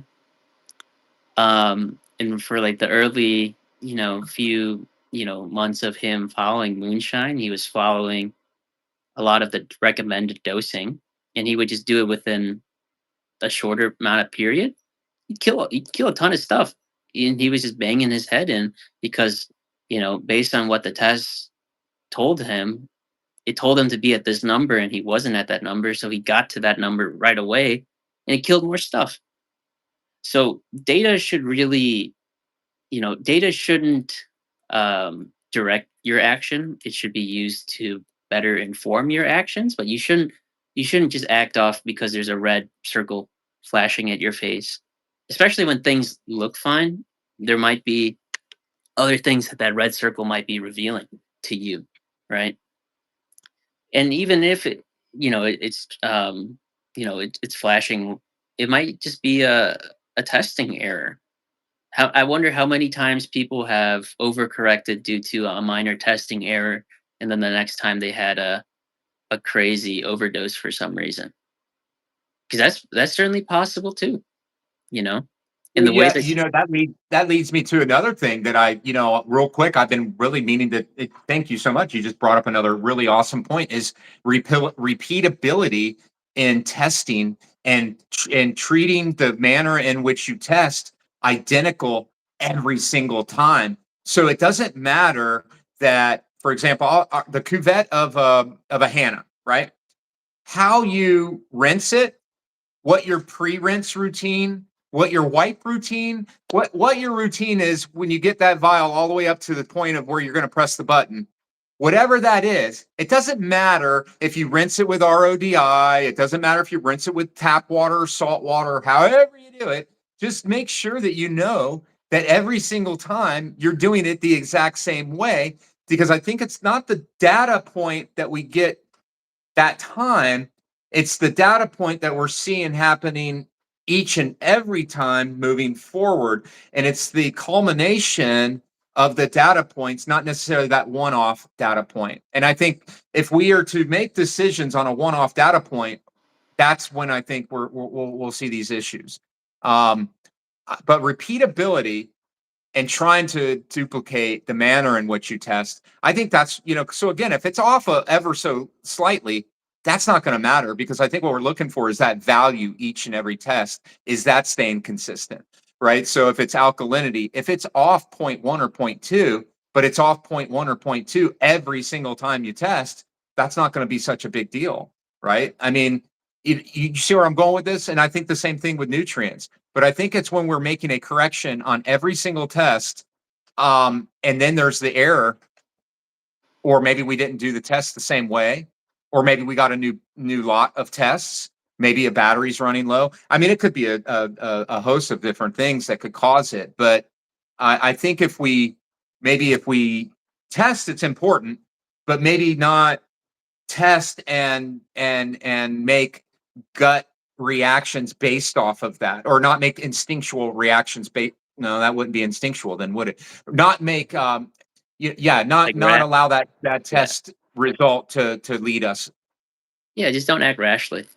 You know, take your time, Yeah. think about it, deliberate, maybe consult with someone. Um, hear out a lot of people, and maybe you can probably suss out why you have this anomaly to begin with. You know, I think a lot of people are kind of on that route because I see a lot of people posting up their tests and asking why, asking for advice, which is great. Um, and I'm sure people are using that data to their advantage nowadays. It really is just with any advent of any new tool or technology, it's going to take a while for people to get good with using it. You know, same like LEDs. Like LEDs probably are inferior to halides in some aspects, but they still grow coral really well, and they still kill coral really well. But Yeah. it depends on the user. If you know how to use the sword, you're not going to cut yourself, basically. And it doesn't Yeah, matter and what I sword think it there's is. more. I think there's more to LED. I don't see a problem with them per se. I'm not going to say anything negative about them. I'll just say, like, look, I can tell what I see different in T5s like within minutes. I mean, I know it sounds crazy, but but I think there's more to the story. And I was talking to my buddy Matt the other day, and I was saying, like, if I were to design my own LED system moving forward, I would probably do is I would take a rail and design it in like a half moon, sort of like the old Giesman units used to be designed. And then I would take and make sure I had different angles in which the LEDs were firing into the tank instead of just coming down at one flat, like top down um, uh, pattern, if you will. I would change that pattern and include multiple angles, and I would even probably include, a high end reflector of some sort to Yeah. also You know, mix those diodes around a little bit. But I think that's perhaps maybe for me would make me feel more comfortable. I could be completely wrong, I but think, yeah, I completely agree with you, Perry. Kind of like if you ever seen a reef bright, how it's designed. It's a, it's a, it's a strip light, but for every instance where there is an LED, there are three LEDs. There's one pointing down, and then two pointing out in a reflector. So that's why I've always wondered, like, why is that design not taken off more? Because you're going to get a lot more refraction of the light bouncing around in that reflector, and you're going to get a better distribution going down to your coral, right? Because you have your one primary blue LED shining directly on top of it, and then the reflectors bouncing the other LEDs all around, and you get way less shadowing. And the spread on one Reef Bright is great. It's one of the best spreads for a strip LED. Even though it's not that strong, the spread is great. You know, and kind of well, I going with mean, if like, what we're talking about here is we've said that we can quantify that. Sometimes the lighting isn't it's not, it's important, but it does. I think the corals don't need as much light as I think we're throwing at them. I think yeah, they this whole don't. idea that we're looking for 6, 7, 800 par. Okay, that's great if you're growing coral, and it's great if you have the ability to feed 15 times a day and have a massive protein skimmer and all that. But and realistically, is that going to be for everyone? And I just don't think it is. And so that's A. And then B, we could also, even just if you took a flat board, why don't we, when they recess the LED, why don't they put it at different angles? Like if they make one flat board, then maybe when they recess them, they recess one at an angle like this, one at an angle like this, and Yeah, and then mix them all in so that they're firing at different angles. So one's coming down at the coral like this, instead of just like this, you've got them coming down at this angle, this angle, this angle. And to me, when a T5 is doing all of this. yeah, and I mean that's why when those guys ran, I mean I still have one fixture up. It's a T5 unit with two strip lights on the side, and you can bend the strips in, and you can get that, that canopy effect, right? You're hitting the coral with way more angles, and like what you said with the Geismann's fixtures, that's kind of what they got at with the curvature of their units. You were enveloping them, minimizing the shadows, and the corals just responded better, you know. And Yeah, it's not Reaper Fish said, or have it pointing directly like up up, into the yeah, like a reflector. halide. Have a good amount of LEDs dedicated to reflecting light, and then have a good amount directing light down.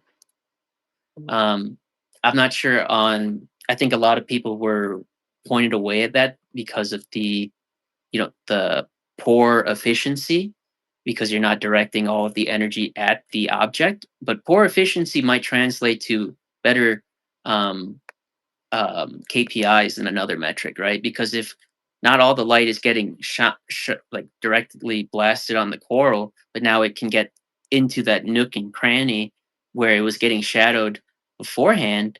In the long run, that means that coral lives and you don't kill it, and that's more. That's not going to translate to efficiency on paper, but that is definitely much more desirable for the end user. Yep. Right. Because if you Yeah, because what I've kind of noticed now is like with the LED tanks, like the shadowing is nuts, especially once they get to like like the size of your fist. You're gonna have branches underneath that are just completely brown with no light getting to them, but that doesn't happen under T5. And at even all. the branches that aren't getting light, they still have polyps, so they're still able to exist down there. Whereas LEDs, you'll see the polyps just migrate out of the shadowed areas. But see, that's okay. So let's talk about that for a second. All right. So before we do, um, Rich said all blades have T5 effect. I'll admit blades are doing something different. And then Matt said, NSB Reef said, I had Reef Bright on my 8 bulb ATI fixture. They definitely had some spread. Yeah.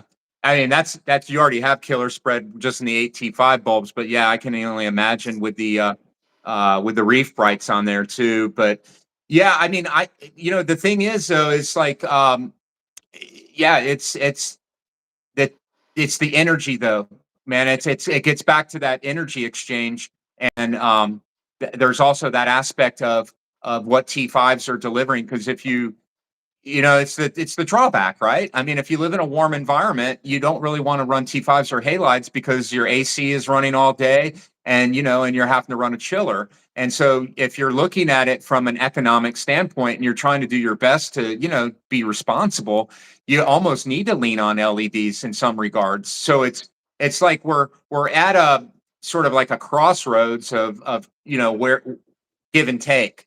Because to me, there's no doubt about it that the coral is not getting what it needs on the underside. And then that lends to believe, okay, if it's not getting health on the underside of the coral, it's so important. It's the bigger the roots, the bigger the fruits, they say, right? So if your roots aren't firmly grabbing in to the soil, you can't expect to have big fruits on that tree. The root system can only the plant can only spread out and give you what's going on underneath, and what's going underneath we can't even see, right? But you can guarantee that spread of that root system is equal, if not larger, than the horizontal width that it's going out. Otherwise, it wouldn't be able to support it. So when you're thinking of it from a coral standpoint, and you're trying to grow this like dinner size plate type of acro, what is going on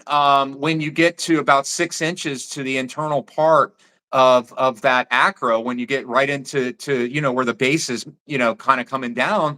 What is that looking like under a T5 system versus under an LED system? And if you want to tell me that it's gonna be just fine under LEDs, man, like that's my only issue, is if you're not getting these angles. I just it needs the angles. It needs that ability to light that up underneath. If it doesn't, we're going to lose health underneath the coral. And if you start losing health underneath the coral, that's slow necrosis. It's just eventually going to migrate and make its way on up to the pretty side. It's just the pretty side isn't, it just hasn't shown what's going on the underside. Yeah. And so I would be curious to see if we were to poll it, right, if people were to honestly just give honest, true feedback and poll LED only systems and those that are just using linear flat lighting type approach, it would be interesting to see, the coral health on the underside of the corals. I'd be real interested to see if the health was equal to the top side. Yeah, I definitely don't think it would be um the same.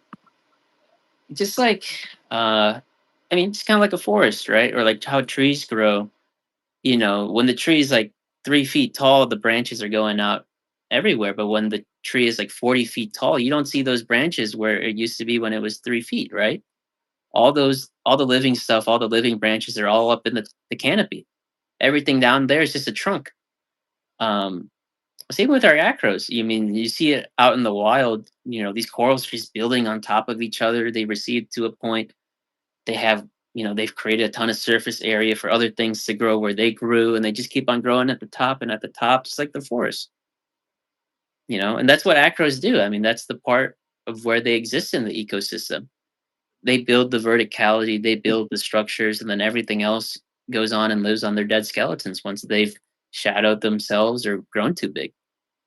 Well, the sun, we're looking like this. So if you're looking at the water surface being flat and the sun's coming up, you already have angles here. But so you're having nothing but angles on a full spectrum lighting source. So not only like I mean, like if you think about it, like the best lighting source we can even possibly discuss is even coming in with angles, and it has to in order for it to work properly on a reef because they're underneath the water, right? So they rely on that. And so like that's just where my mind is like sort of buzzing when I think of like a top down lighting type of light, like a point source type light. I know that like what I'm looking at in my tank, I know that I'm not seeing the health that I would normally see, thus compelling me to want to go back to T5. I'm reluctant to say that because I don't want to send the wrong message to manufacturers. I don't want to send the wrong message to those who keep them either, because I truly believe that they freaking work. It's just like I said, my only contingency that I'm running into an error with or problem with is the underside of the corals. And I know that the health of the coral on the underside is typically where AEFW or will begin their process, or any pathogens will begin, because that's just like a plant in the wild, man. Like, like the unhealthy plant is the one that's that's going to go. It's not going to be the healthy stuff. And so if we're looking at a coral, for example, that is going to eventually be on its decline, if we're not giving it what it needs, then I think it's just a matter of at what point, not not if. It's just a matter of when, if we're not making those accommodations. I know that's not going to make a lot of people real happy saying that, but I think it's something that needs to be noted. Um, if we're looking at long-term survivability, and then particularly if we're looking at people who like are newer into the hobby, would just make sure that they understand, like, man, maybe it's probably a better idea for LEDs to be the end game, not the beginning game, right? I mean, like For I know for sure. Yeah. me, LEDs just have I'm still messing around with them, and I'm 20 years in, and I mean, I know they work, but I'm just saying, like, there's more user error with LEDs. yeah, And like no it's matter me. like yeah, even experts are prone to user error because they have to learn the system, they have to try out new things to experiment. It's just bound to happen, whereas halides just light it up, make sure your water doesn't get too hot, and feed your fish like what we were saying earlier. once you give people the dials and the levers, they're gonna play around. You know, it's that little kid just mashing buttons on the TV. You know, it's bound to happen. And then they grow up, they figure out what buttons not to press, not to touch the stove, things like that. And you know, that's how people learn. Um, like what we were saying earlier, I think you know LEDs are pushed onto people because they're profitable. They buy $1,000 light. Um, you know, LEDs are pretty cheap now. The ways that they're being made and the housings aren't, you know, pretty cheap plastic, polycarbonate, not expensive. Speaking what like component wise compared to like a halide or a T5 unit, margins are way slimmer. Think about all the aluminum that you had to mill out to make a T5 fixture. True. It's a ton, and the amount of ballast that you need, and you know the electrical safety measures that you have to kind of bake in there. It's not smart for the manufacturer or the product maker to sell you a T5 or a halide because they don't make any money. Most of it is going into production costs. Whereas an LED, you can pump out a factory, just glue a few diodes to a board, boom, there you go. And the Well, markup on especially those is when it's crazy. well, when it's an ATI fixture and I'm on year number 10 and this thing's still just run. I mean, yeah, you run into your fans run out.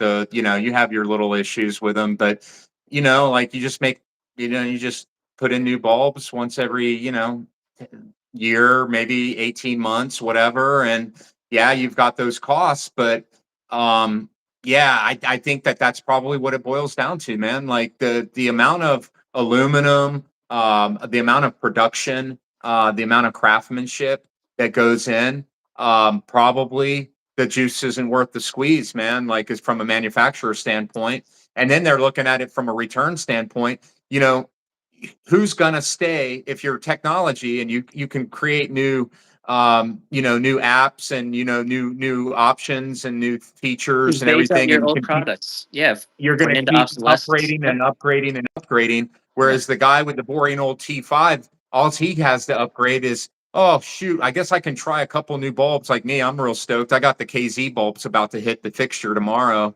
Oh, So I've nice. got the Purple Plus and the Core Life. So a 10K Purple Plus, and then I got the Super Blues. So I'm going to do a 222 combo, and Yes. kind of dial in the old school I KZ bulb. I'm using ATI and Geeseman right now. Um, on my fixture, I'm doing one purple, uh, two 65Ks, Okay. two blue plus, and then two 10Ks. It's a pretty white look, and then two reef brights. So everything kind of blends out to be like 10, 12K ish with your eyes. And like within a day of me putting the lights on the tank, that the corals responded way better.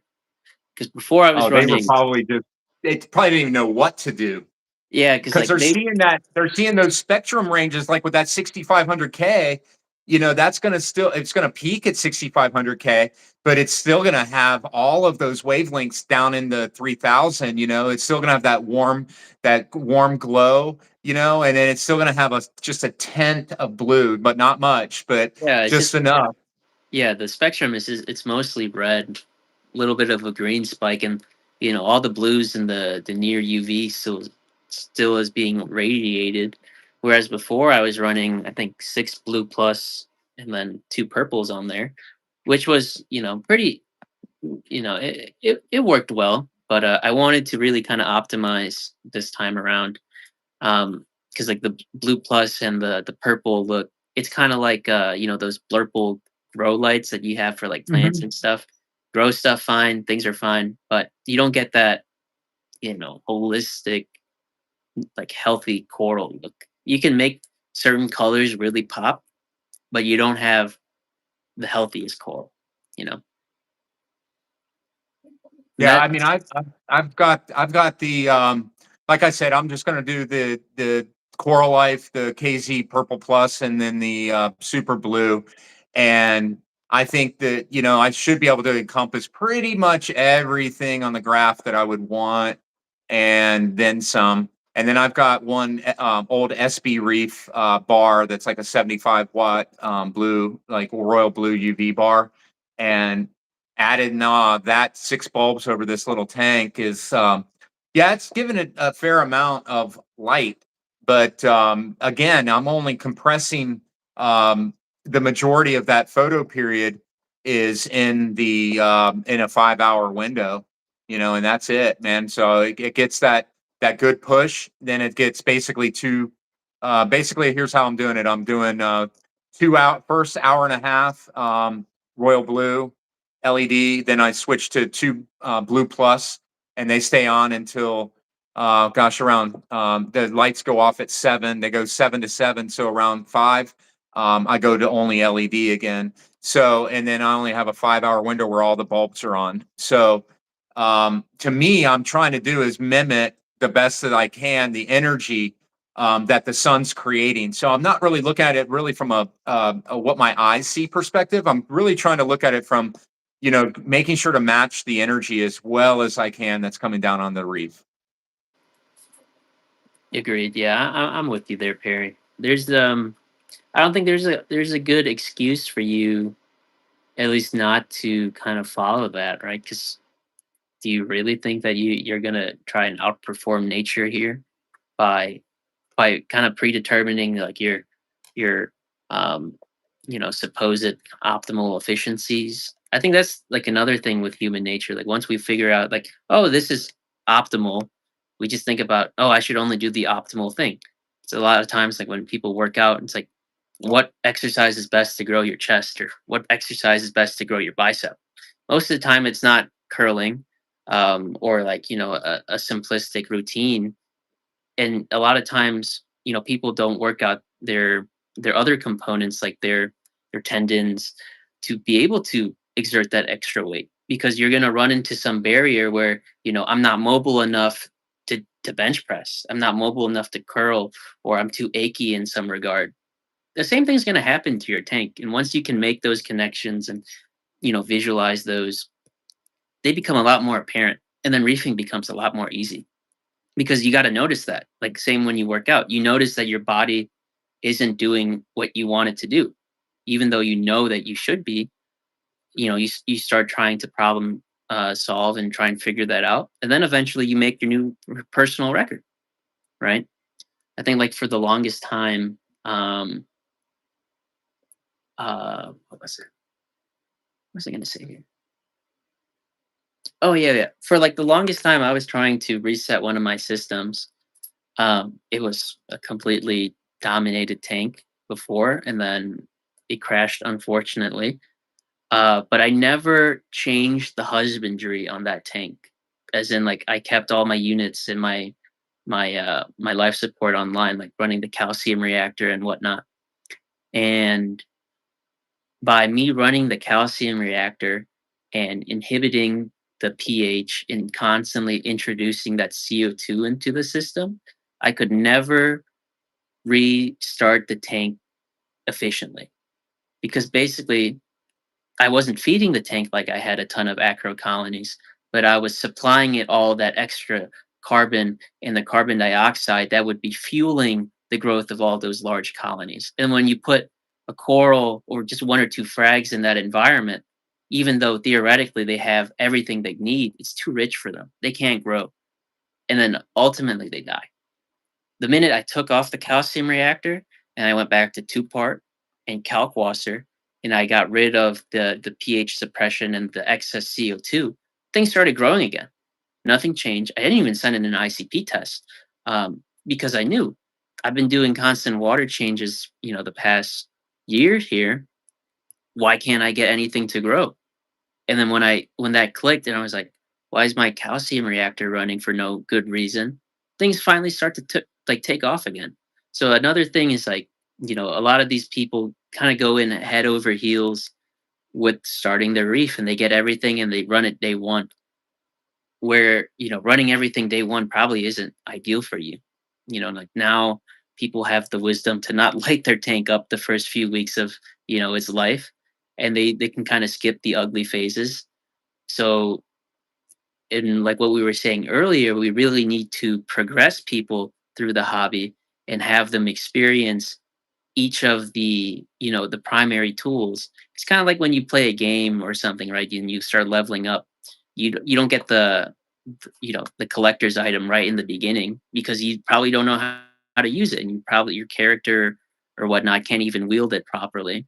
You got to really build up to that point, grind it out, and understand, how do you play the game? How do you operate here? What's going to work best for you? Because if I get a calcium reactor on my tank day one and run it, follow the book and everything, I can't reef properly because I'm going to be constantly suppressing the pH for no good reason.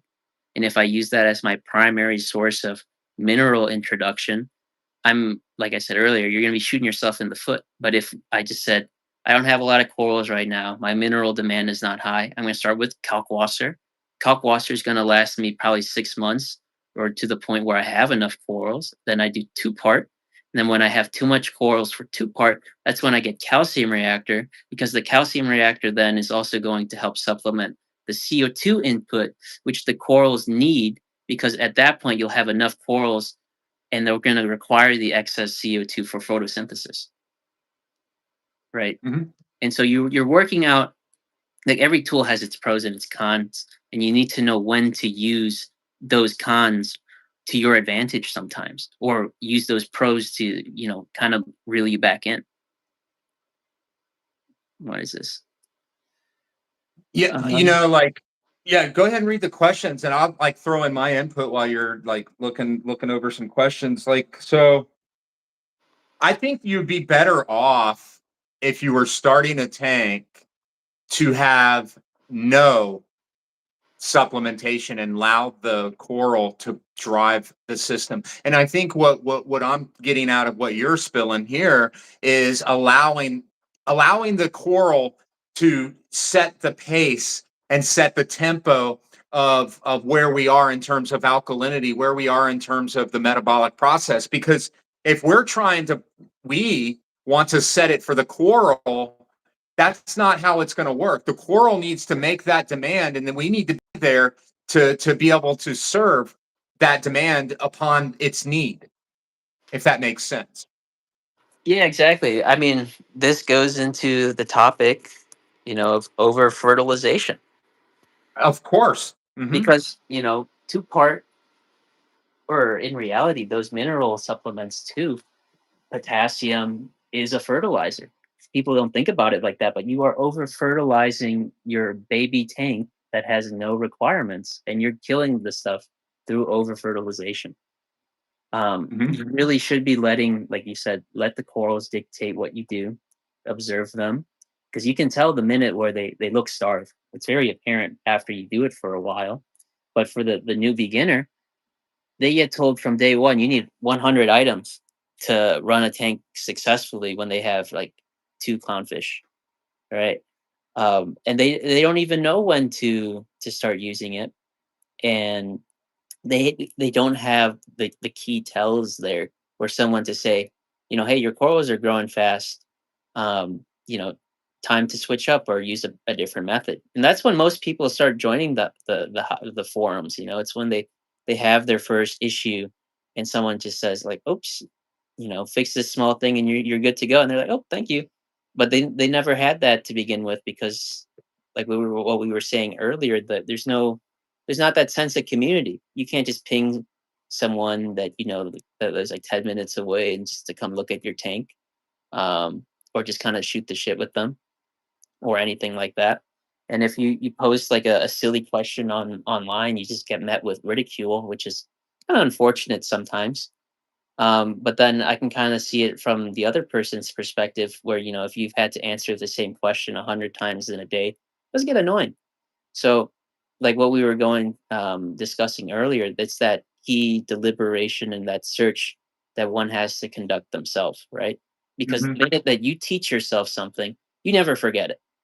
The minute that you taught yourself that the stove is hot, you're never gonna forget it. But if someone This tells is you the true. stove is hot, yeah, maybe. I don't really believe you, but until the minute you experience it, then you'll never forget it.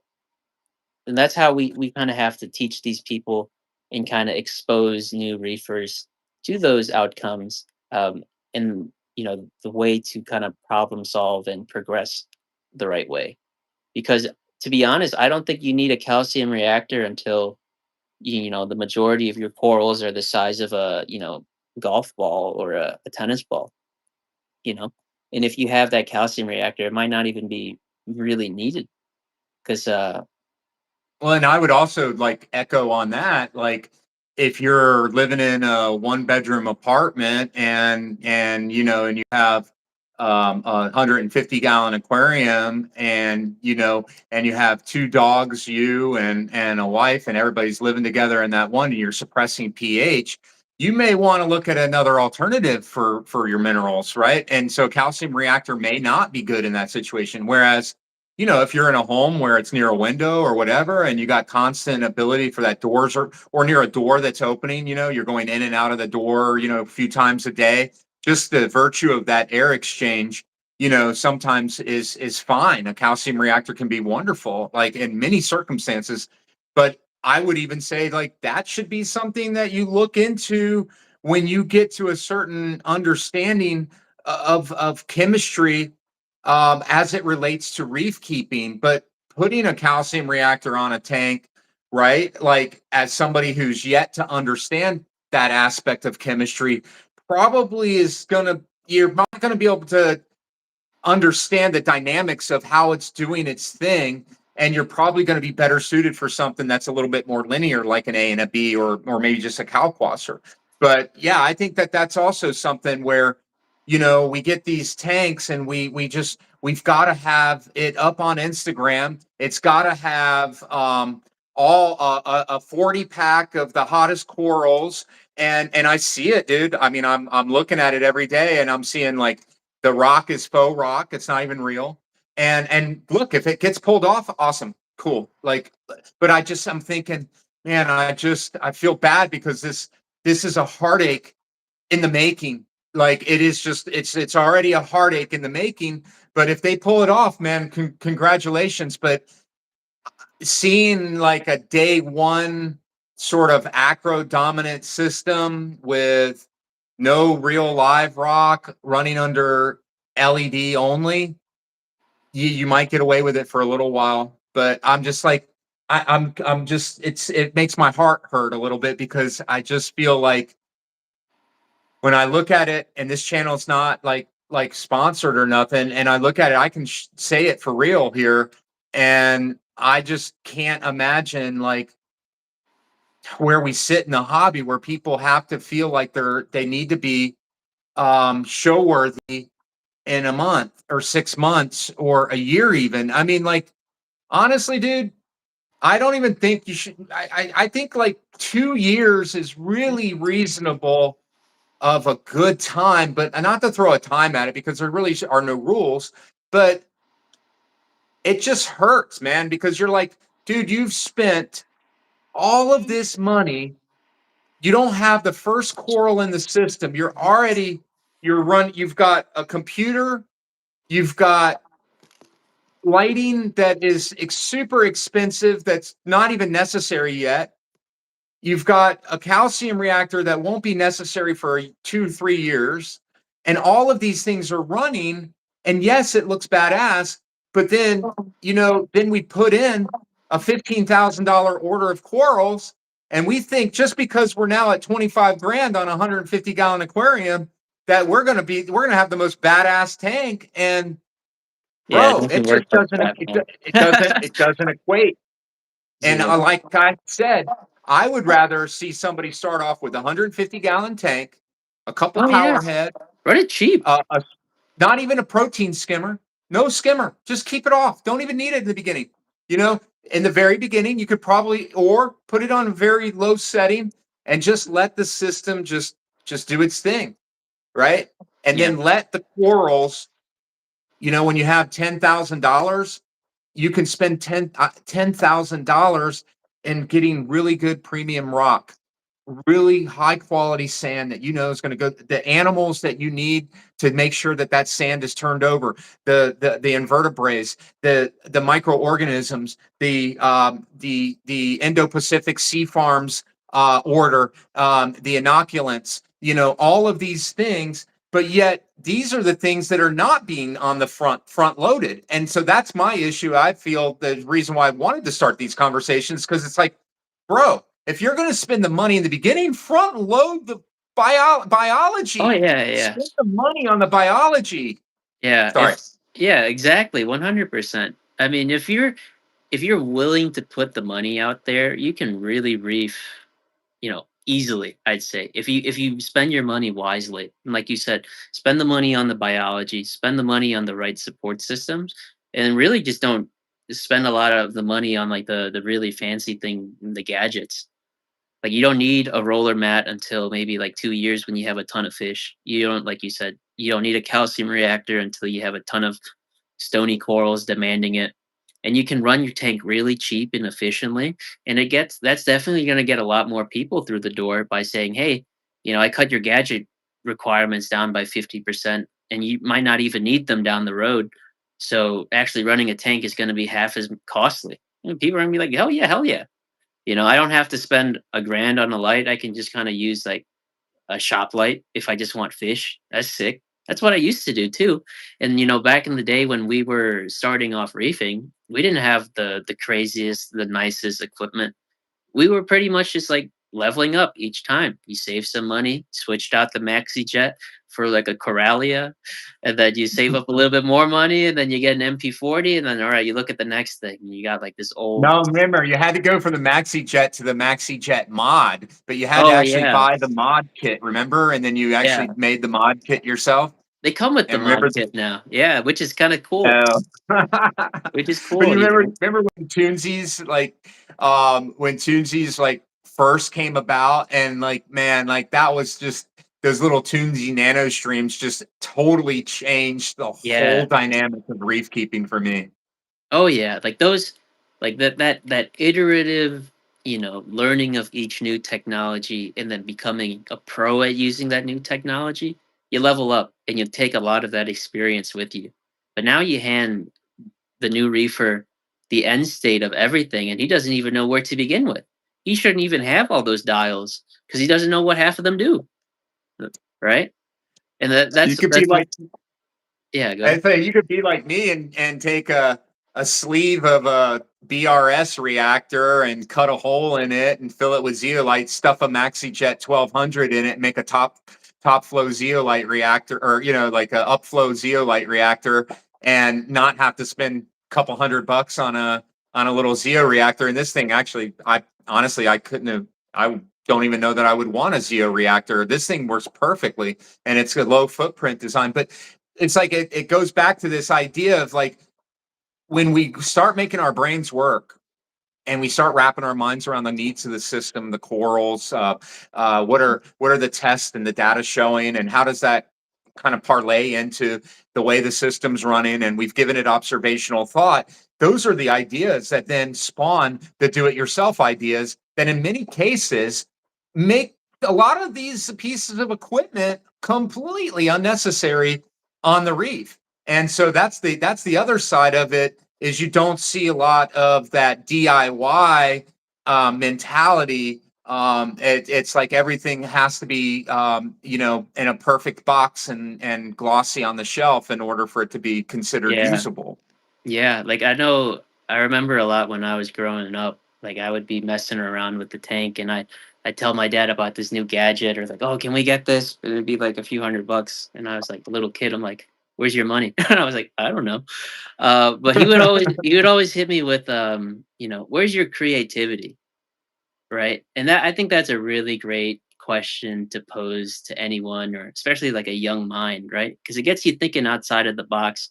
Because you really need to buy that thing to accomplish the goal. Because, I mean, if you're creative enough, you can kind of sit down with a bunch of junk and like kind of what you did, Perry. You got that old canister and you made a Zeovit reactor out of it. And it cost you nearly nothing.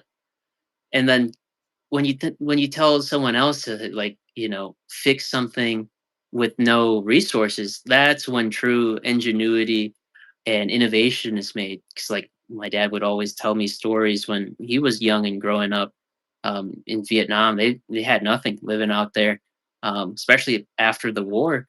You have nothing, and you got to make do with what you have, and the people were happy.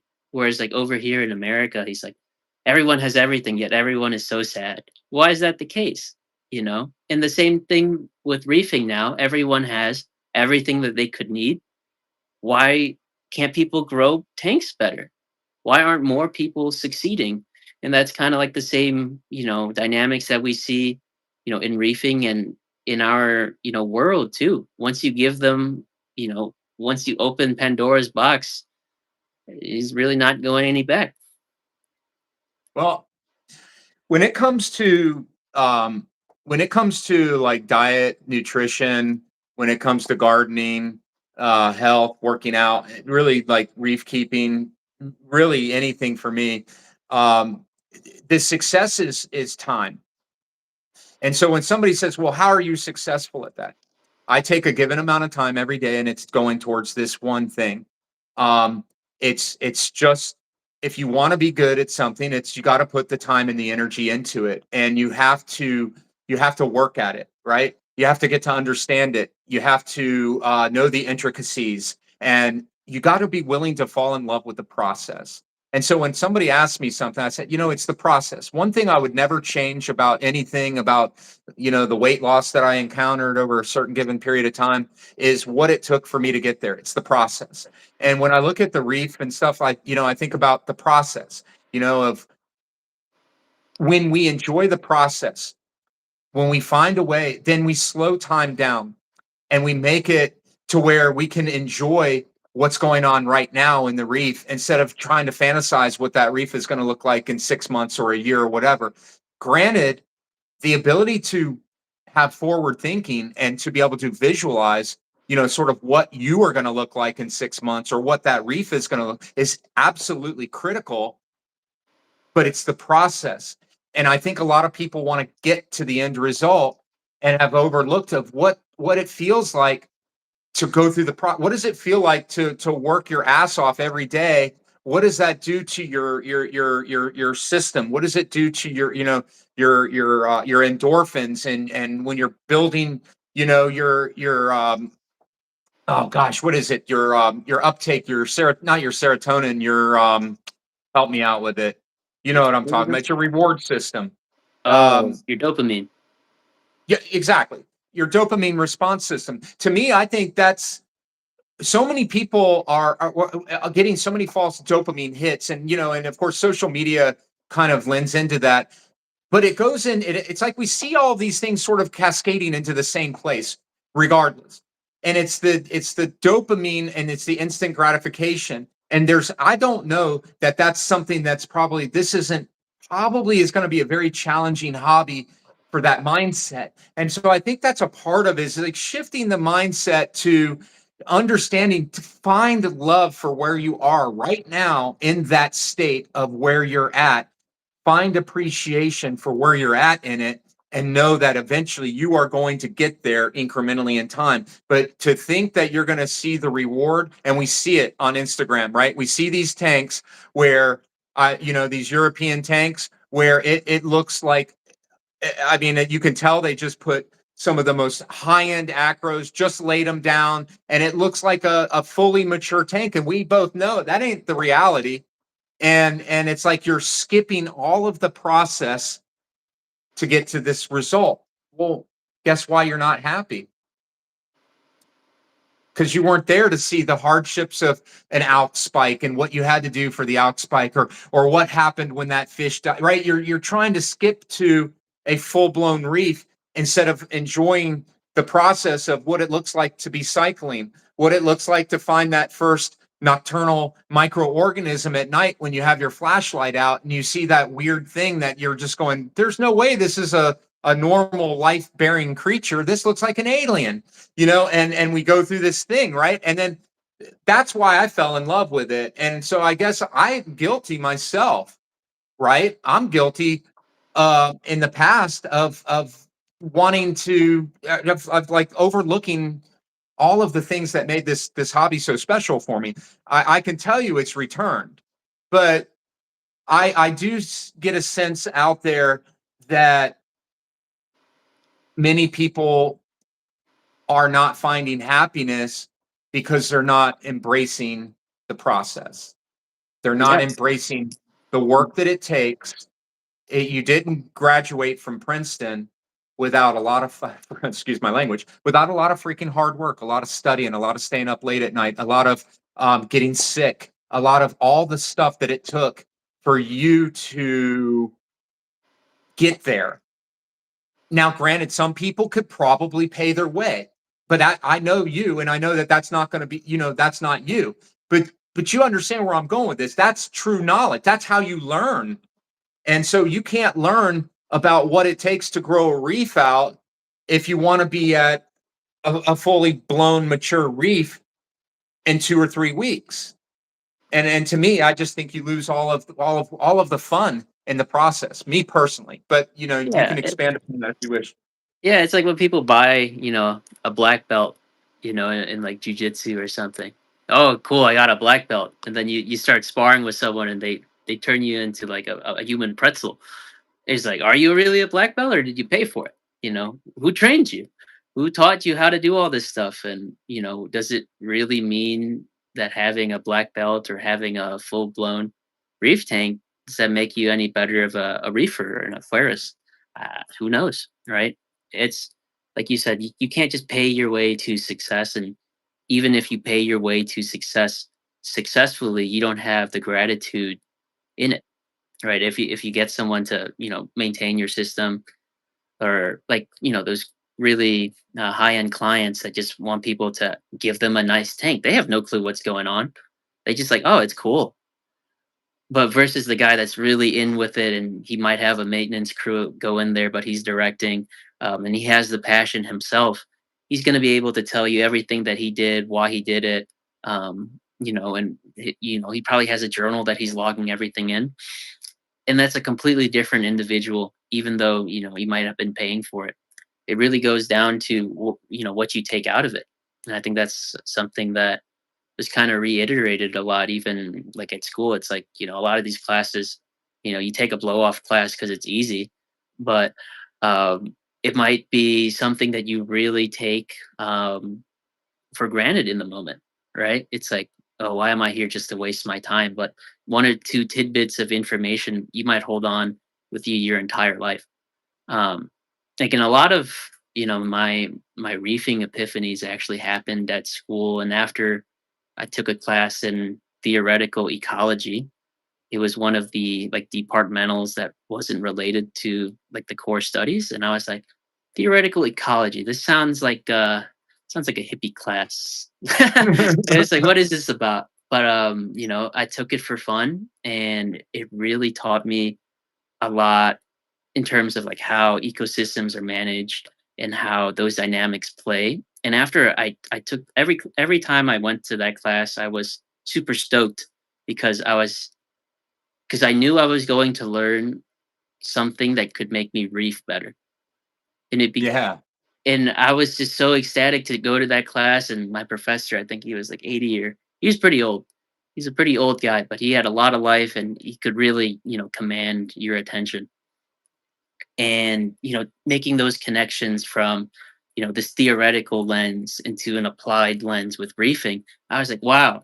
And that's why when I talk a lot about these population dynamics and how the interplay happens within a closed system, I wouldn't have learned any of that if I didn't take this one elective that I thought was like completely out of left field, because I wasn't going to be um, like a science major or an ecologist.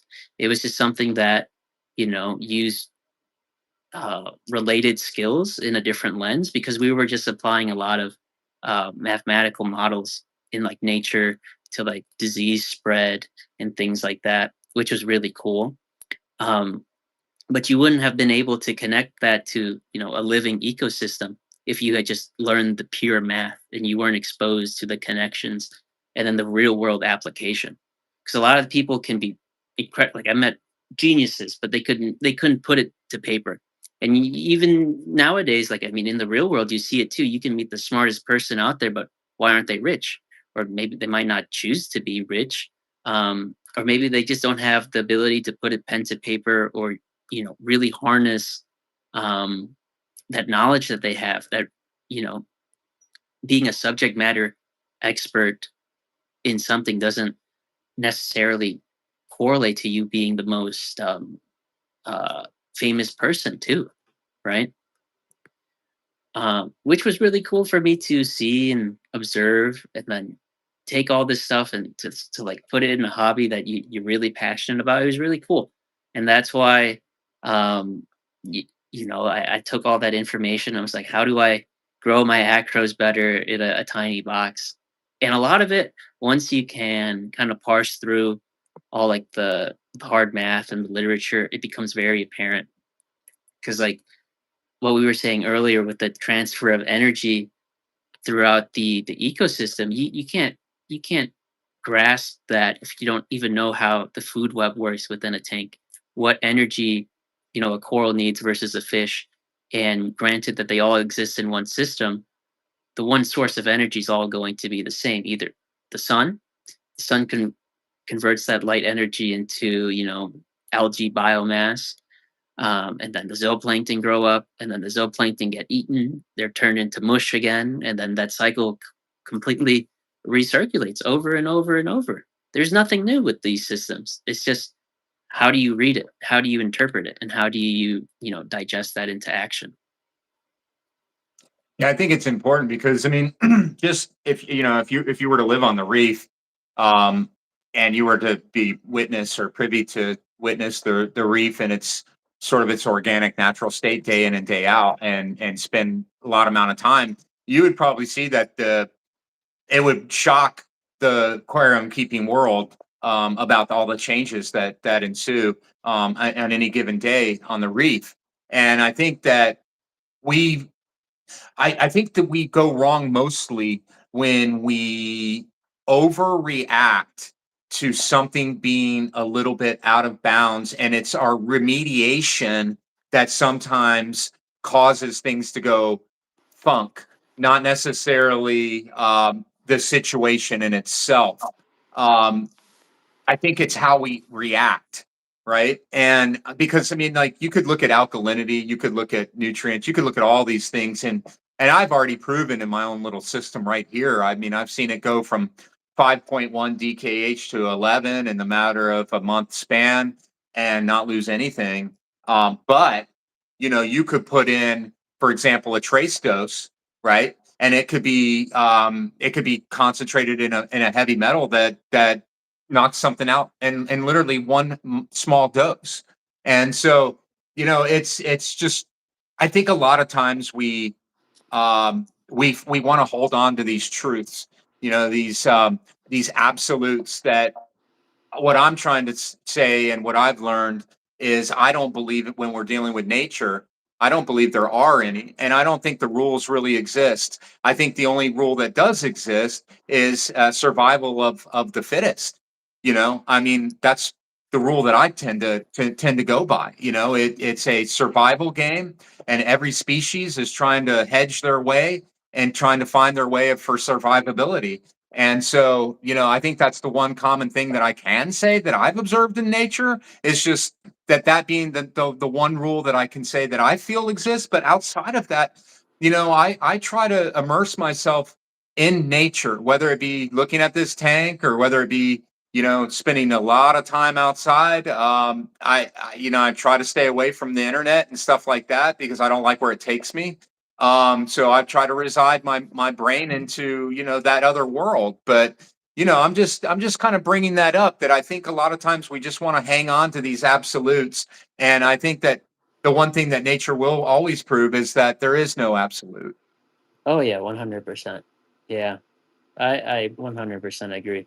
And like to talk about the inverse about like dosing too much of a trace or something like a few months ago, I put in some carbon into the system, and within you know 8 8 to 12 hours, I already saw rapid RTN on a few pieces. So it was kind of crazy to me because I haven't run my systems with this new methodology for you know many years yet. It's constantly developing, but it was crazy to see how the amount of carbon, no, less than the amount of carbon that I would put in usually into my tank caused such a great like negative reaction this time.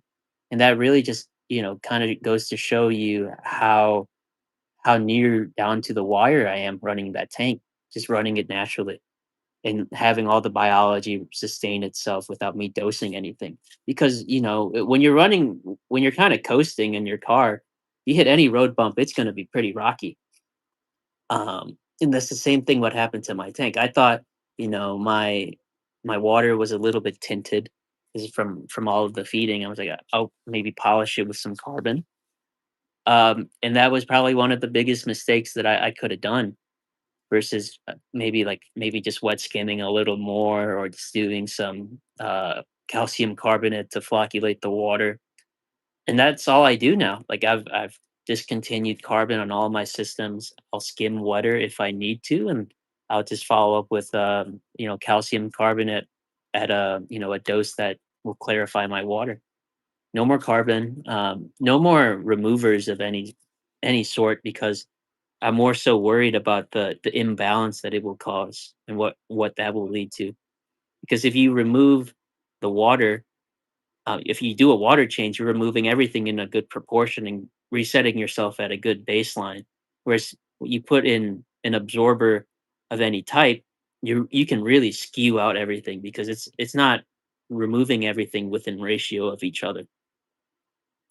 And Exactly, because you're looking at when you're doing a water change, you're doing a complete offset on pretty uh, much everything from chemistry to biology, and really everything's going to be offset. So yeah, I mean, if you're trying to mediate that with one specific thing, it's what is that going to do to the myriad of others?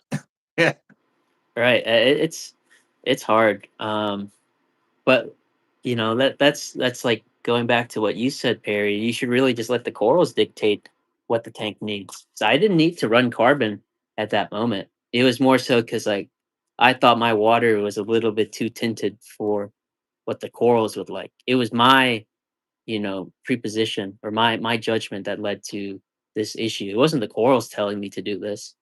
Because I can tell when a coral's like it's hungry. I'll feed it more. I'll feed the tank a little bit more, and it will become more vibrant, or the polyps will come out better. That was different. This was more so I wanted it a specific way, and I led to my own demise, and that can still yeah. happen.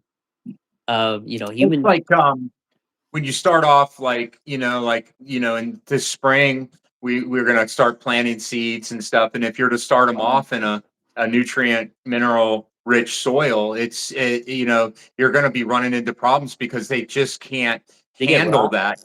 Yeah, You know, the so you're rot. better off using a medium that's, like a cocoa Hmm. or a Yeah. sphagnum peat moss or something like that. And then, you could even use a soluble feed until you get it to its home in the soil system that you're going to plant it into. But, you know, and that's where the plant is now dictating the uptake of whatever it is it's looking for, because it's really now you're giving it what it needs. So in regards to the coral, I kind of or the system, really the biome, if you will, it's kind of what changed my mind on that, is I kind of like trying to meet the demands of the tank, and then driving it once I know that I know full well what it's looking for. Then I can begin to start piecing it together and start ramping things up, tweak here, tweak there, and begin the metabolic increases.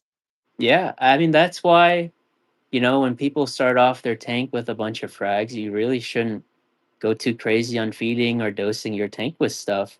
It's like when you sprout that little seedling, you don't want to throw it in Miracle Grow right away.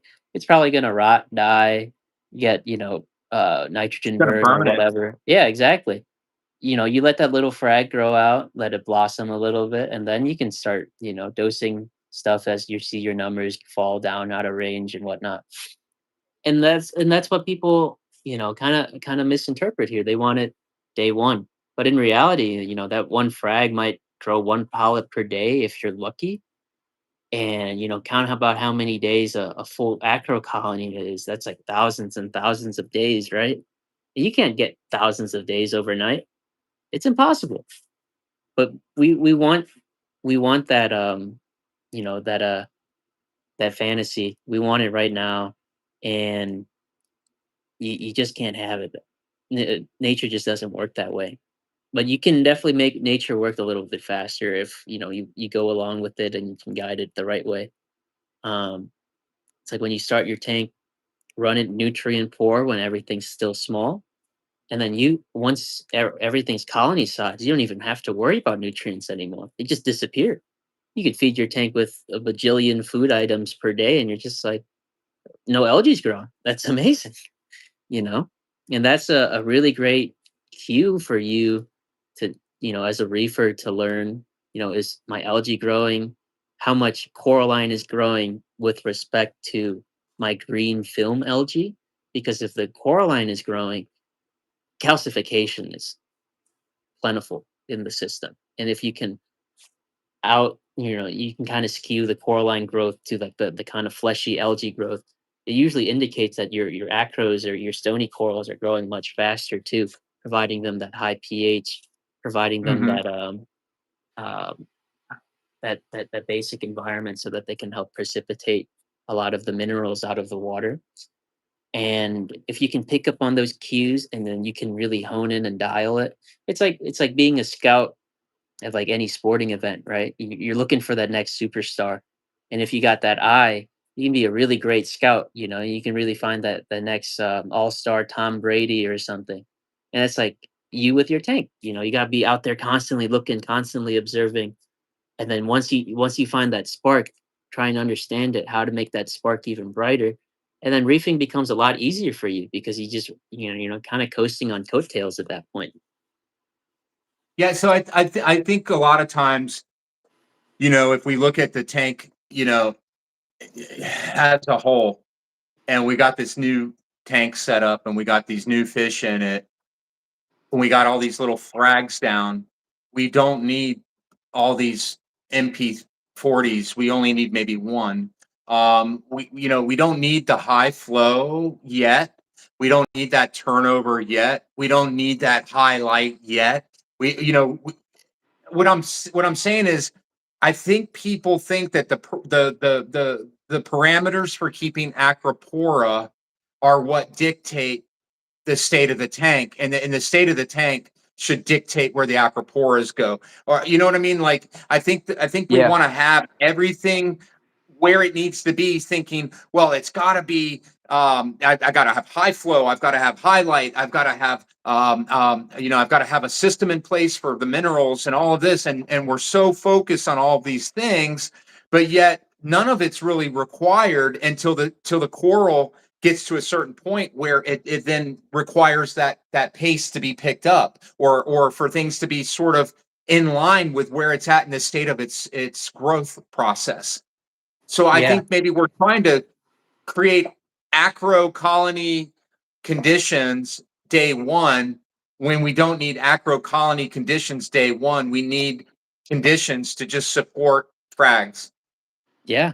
I think that's a really cool or pretty interesting note that you brought up, Perry, because I think I watched another video, I think from Tidal Gardens lately. And they were talking about how, um, when they visited like the young marine life, they were seeing acros eating, like releasing all the filaments out into the water at a extent that he's never seen before, or that was very rare, uncommon to him. And that's the point. Most people don't see an acro requiring to eat because they don't get them to that state, or they don't elucidate that state properly, right? Your little acro frag is probably most likely going to get most of its energy from photosynthesis. But when that thing turns into 1 foot and you know it's growing exponentially, it's required to eat to sustain all of that.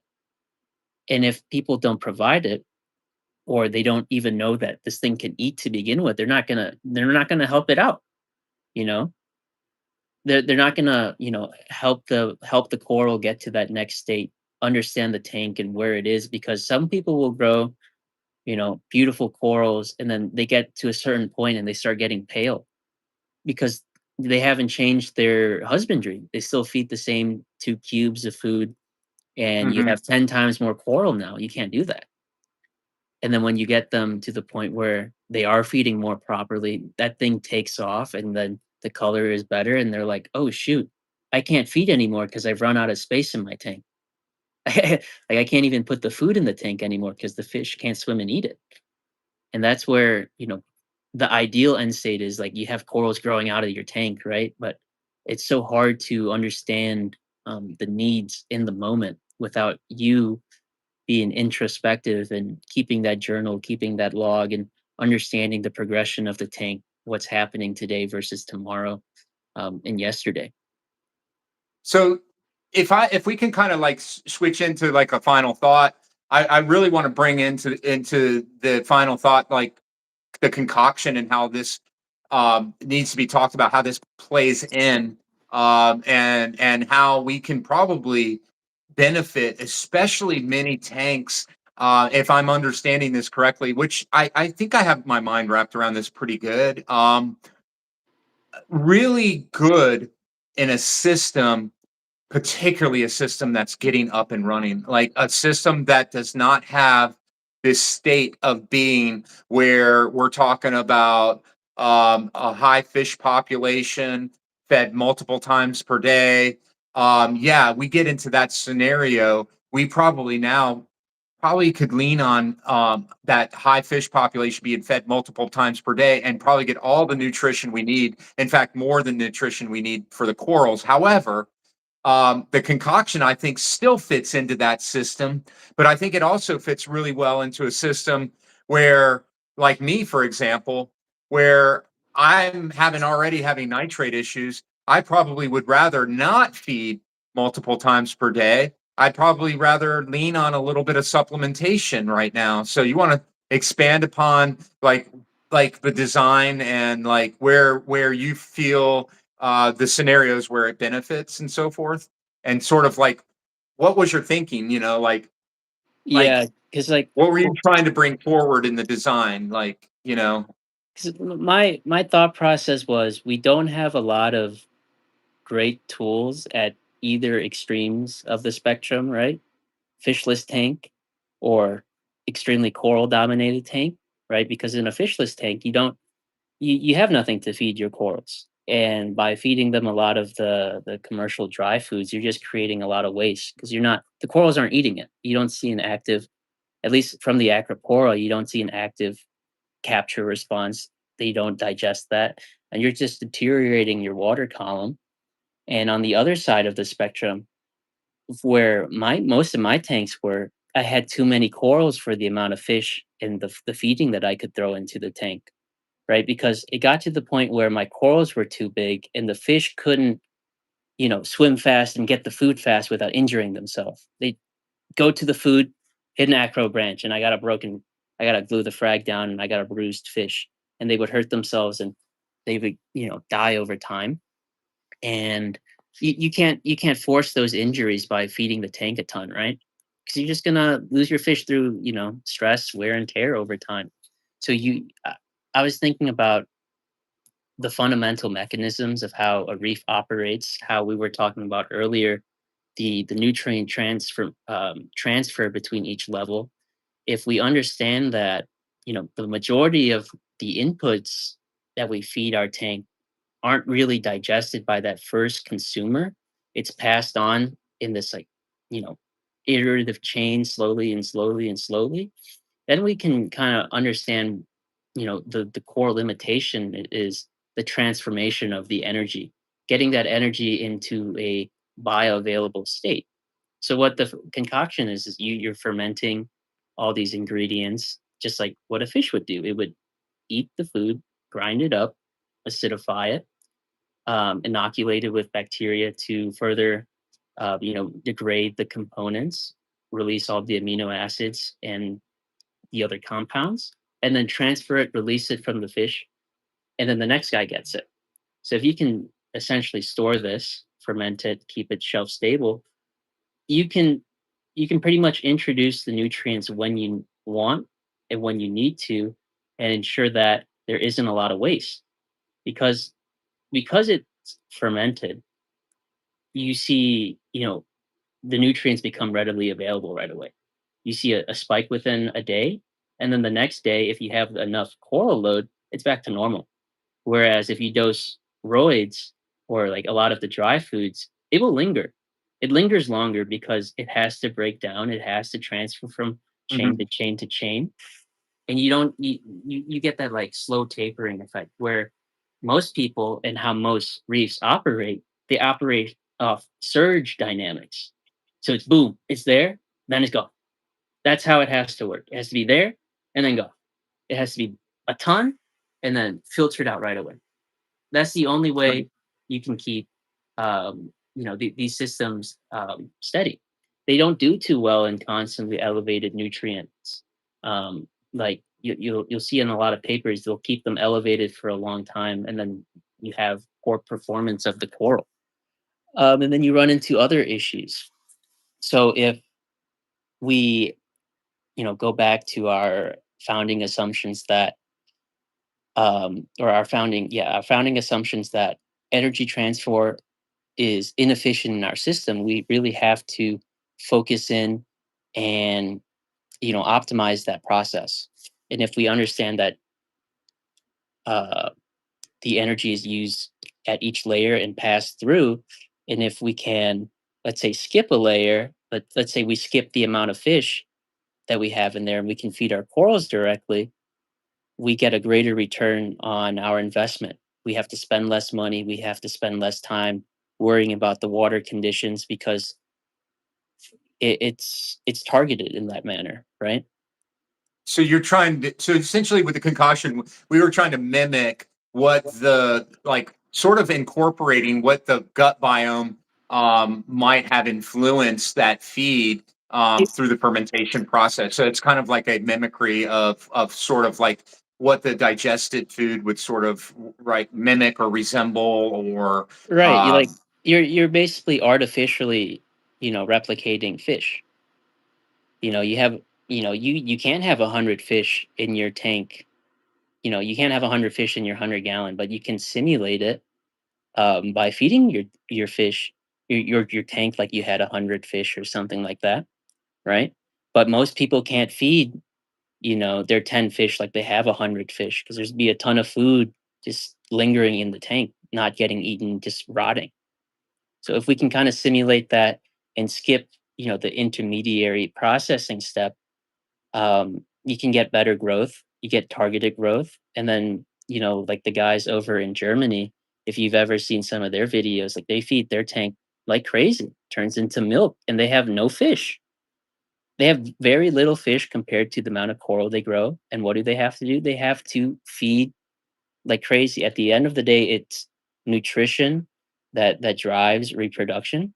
And if we can really hit those, core components, we're going to see a lot more success, either growing corals or getting them to spawn easier.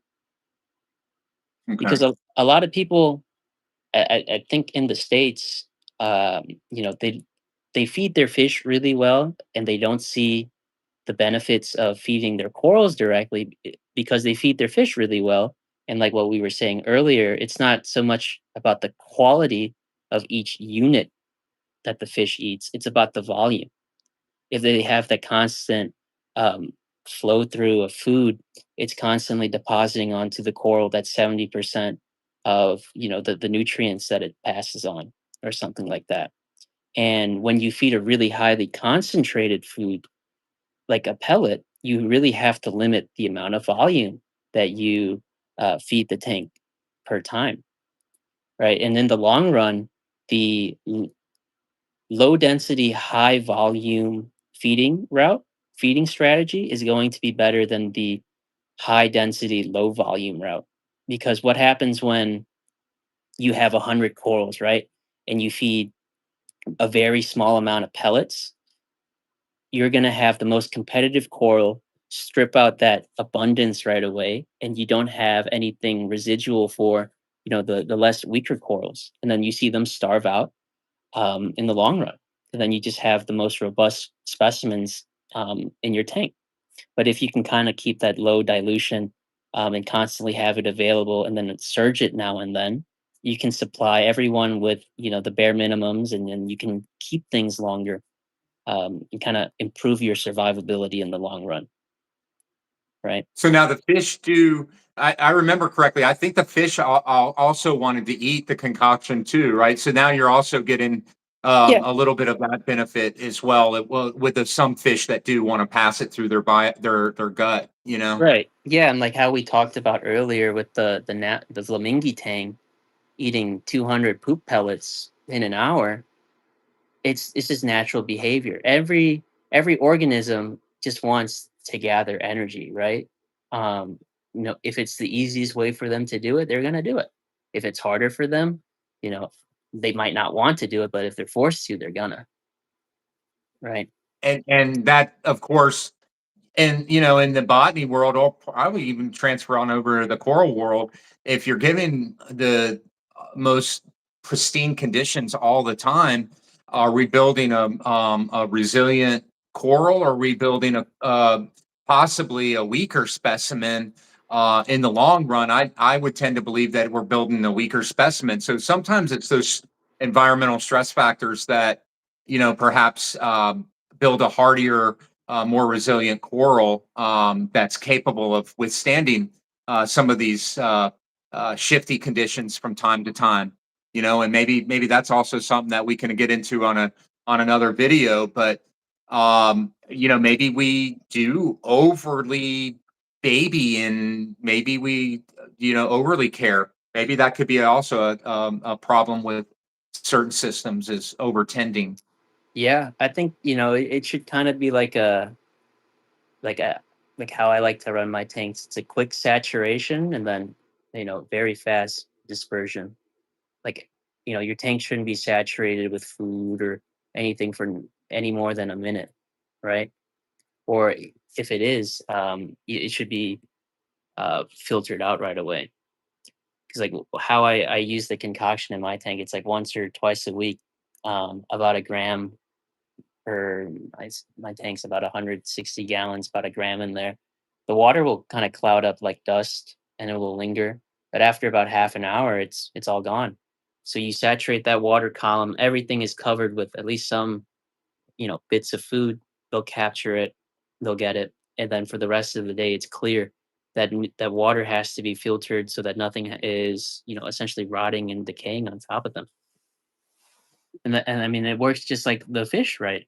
That poop pellet isn't 100% resources. A lot of that is waste material. The coral's only going to want a small fraction of that to begin with, and the rest of the material has to be washed away and processed somewhere else, either by like another organism, a microbe, or your filter sock or whatnot, skimmed out. So there's always going to be waste in every stage of energy transfer. There's going to be waste, but if we can skip one of those layers and then give a higher quality product to our targeted organism, they're just going to benefit better, and that's what you get, right? Because what we're trying to emulate is a ton of fish poop, but fish poop inherently has a good amount of its nutrients deprived from it because the fish is extracting all of that. But if we ferment and essentially elevate the nutrients within the raw product, you're giving a better end product, or a better product to the coral, versus having the coral wait for the fish to eat, digest, and then poop, maybe like a subpar thing for them, but they have to kind of sift through and take what they want from it. Well, you also are, with you fermenting, you're also building probiotic effects as well, which are going to parlay, into the fish, possibly if they do graze on the concoction, but most certainly over to the coral. So yeah, that's definitely. I mean, anybody who's understands the gut biome of a human knows that one of the best things you could possibly give it is a probiotic type bacteria derived from fermenting different types of fermented foods.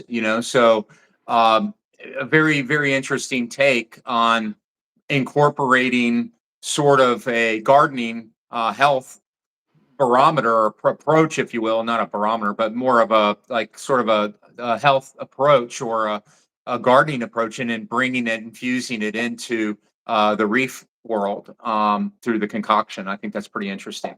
Yeah, because I mean, you can highlight a lot of the different nutritional profiles once it's fermented, right? Like, great examples: cheese, milk and mozzarella, or a really sharp cheddar. They're all it's all generated from that cow's udder, but the end product is so wildly different. Like, why are some cheeses tangy or smelly? Um, and they have such different characteristics to them, and that can really change the perspective for the coral too. Because I mean, a lot of times um, the corals kind of need to be stimulated for them to eat. Like, a lot of people will note um, when they feed frozen food, some of the filaments on the acros will come out, but Hmm. it's not a very aggressive reaction. You can definitely train your corals to become more aggressive, but that means you have to essentially find that component that makes them react that way, and you have to, produce or put more of that into the tank. So once the coral knows it's a signal to eat, they're readily, spewing their filaments out. After Hmm. I've used the concoction for so long, I don't even have to use it anymore to get a feeding response out of the corals. I can just get it from, just putting in the frozen food. I get a similar response, but it's that conditioning and training of the corals for them to understand that, hey, now is feeding time. You should feel comfy to go out and eat. Whereas a lot of time before, you never even told them what feeding time looks like. They don't even have the signal to respond. It's like when you keep a dendro, right? And you keep it under. I've kept my dendros in SPS tanks for years, and they open all the time, 24/7, even during the peak light hours. The polyps are out. Why is a non-photosynthetic coral that is used to darkness open during the daytime where it's getting blasted with light? It's because it understands in this environment, I can do that. And you have to signal to the coral that it's safe, that there's no predators around, that hey, this is feeding time. You should be capturing the energy that I'm putting into the tank. And then when that is possible, everything just becomes much more efficient. There's way less waste in the tank, right? So It's you need like, I mean, I'm looking behind you, and I'm looking at the day lit pink lemonade with, with the axial coralites, just fully, feeders out, fully expanded, so yeah, and that this is that that this is is a during response of a coral that has been crop steered to understand that it can be fed during a time when typically it's not safe to come out and extend. We see it in many tanks all around, where people have, feeders out during the day. But, I believe that to be very true, what you're saying, that we can train them corals to do just that. Yeah, and it's a lot of times people don't realize what they're doing because they're feeding a really high quality diet, and they're just like, "Oh, my coral's all slimy. I hope it's not a stress response." And that's what I hear a lot of times. People have really healthy corals, and they're misidentifying this response as a stress response, which is crazy. Your coral looks fantastic. It's a huge colony with beautiful colors, and you're worried that these filaments come out when you just fed the tank. Like I don't see where the jump was from, "Oh, I fed the tank, my coral is stressed out because I fed it," versus, "Oh, that coral's just eating." Like, where did that Hmm. jump, like, how did you miss the ball so hard? And because you missed the ball that hard, you're not gonna try and do it again because you think, "Oh, I'm stressing out my coral, so I'm gonna feed my tank less." And by feeding your tank less, you're starving everything. And in the long run, that coral's gonna die because you starved it 3 weeks ago. Yeah, I mean, it's just a misidentification, is all it is. It's a misidentification on the digestive response versus a stress response, and they're not the same. Even though what looks like mesenterial filaments can be identified as, for one person it could look like cosmetic. For another person, they can say, "Oh yeah, yeah, cool. It's just what happens after I feed." And I think it's like that's that observation thing again. It's being able to spend enough time with your corals and understanding them, to understand that that's the response, and that's just that's that learning thing of Yeah, observation. it's purely conditioning. It's like training a dog, right? Like that experiment with the Russian guy and all the dogs that he trained to do things with. We learned that we could condition a lot of animals to do certain things. You can be like, yeah, you can train your dog to bring the mail in for you the minute you open the door, but other dogs don't know what the heck to do. They've never been taught that trick or things like that. And a lot of Mhm. times, we can teach the corals to do things, and we can kind of manipulate them to do certain things that we want them to do when we want them to do it. Just like my example with the dendro or any NPS coral or like any LPS coral too. Like if you can have your feeders out during, you know, 12 p.m. when the lights are blasting, you're clearly comfy. You clearly feel safe, and you can just do whatever the heck you want without any repercussions. And that's what we kind of want for our corals, for them to be super happy and thriving and growing as fast as they can, looking as nice as possible. But we kind of shoot ourselves in the foot by, not doing the research, not doing that observation, and not looking or being around the tank. A lot of times I think some people might spend more time on the forums than looking at their tank. Whereas, if you spend a bit more time observing, you can learn a lot more versus just trying to listen to what, Joe down the road said, who's never grown your coral out before and has no experience with what you're doing. So a lot of it does come down to noise. A lot of it does come down to, teaching yourself, these things, reading the science or trying to, spending the time to study. And then it's just observing, studying, noting, and then getting feedback from others. And you just iterate, iterate, iterate. And that's how you get better. Especially when there's no guide for you, there's no textbook for you to read. This is the only way that you can learn. Open discussion, constant research, and just kind of battling and mulling over thoughts, testing things out, seeing if it's true or not. Because when just like when I was saying earlier, like I didn't know a few years ago, I didn't know acros could eat this, ferociously. And now I've taken a few videos now where like the acros just look like nets, like little spider webs. And I was like, wow, yeah, I've been missing out on this for like 15 years. That's crazy. I could have been feeding my corals for 15 years. Think about how many corals I could have grown.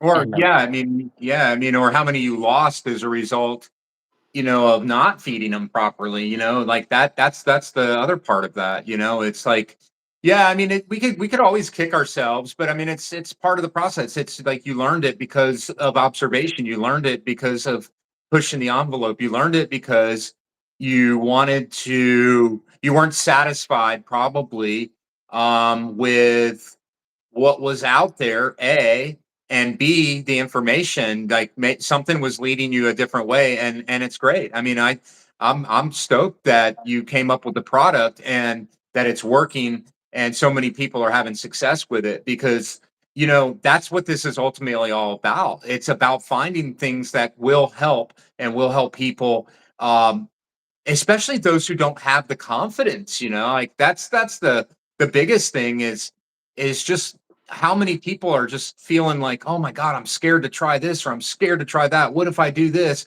And you've done some of this work and you've sort of, you've gotten a lot of that out of the way. I mean, I've done some of that too, but um that's what this is about.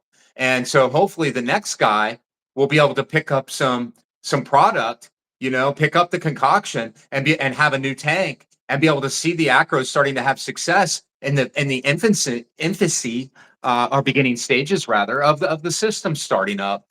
And to me, it seems like it would be a great way to get the tank wanting to call on the demand on a daily basis, sort of like an early adoption, an early way of getting these corals to understand this response from the beginning and starting them off that way so that you can go ahead and grow the biome accordingly.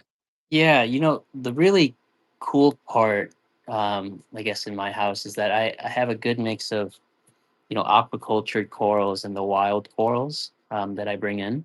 And the wild corals, they eat within, the first day of me getting them.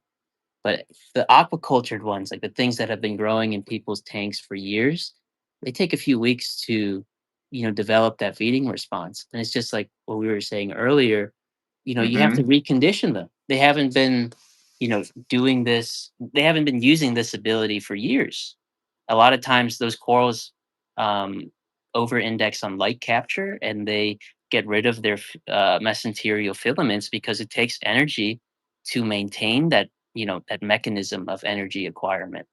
It's like you got all this cool gear in your garage, but if you don't do any maintenance to it, it's going to get all rusty within a few years. And it's better just to get rid of it than just do maintenance if you don't end up using them. It's the same for the corals.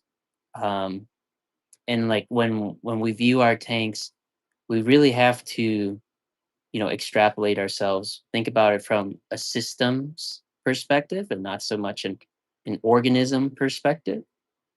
And then that's how we can guide our tank properly and minimize any issues down the road. It's like what you said, if one acro bites the bullet, I shouldn't go out and change my tank because that guy bit the bullet. But now if that guy died and the next day another guy died and then my tank's gone within a week, that's something else, you know. But if it's just like a one-off incident, it's like, oh, sorry, maybe I'll try it again another day, when the tank's at a different spot. And a lot of times it's about acquiring corals at the right time too. It's a lot of times we think about getting the most aggressive fish last in a tank, and we should kind of do that for our corals.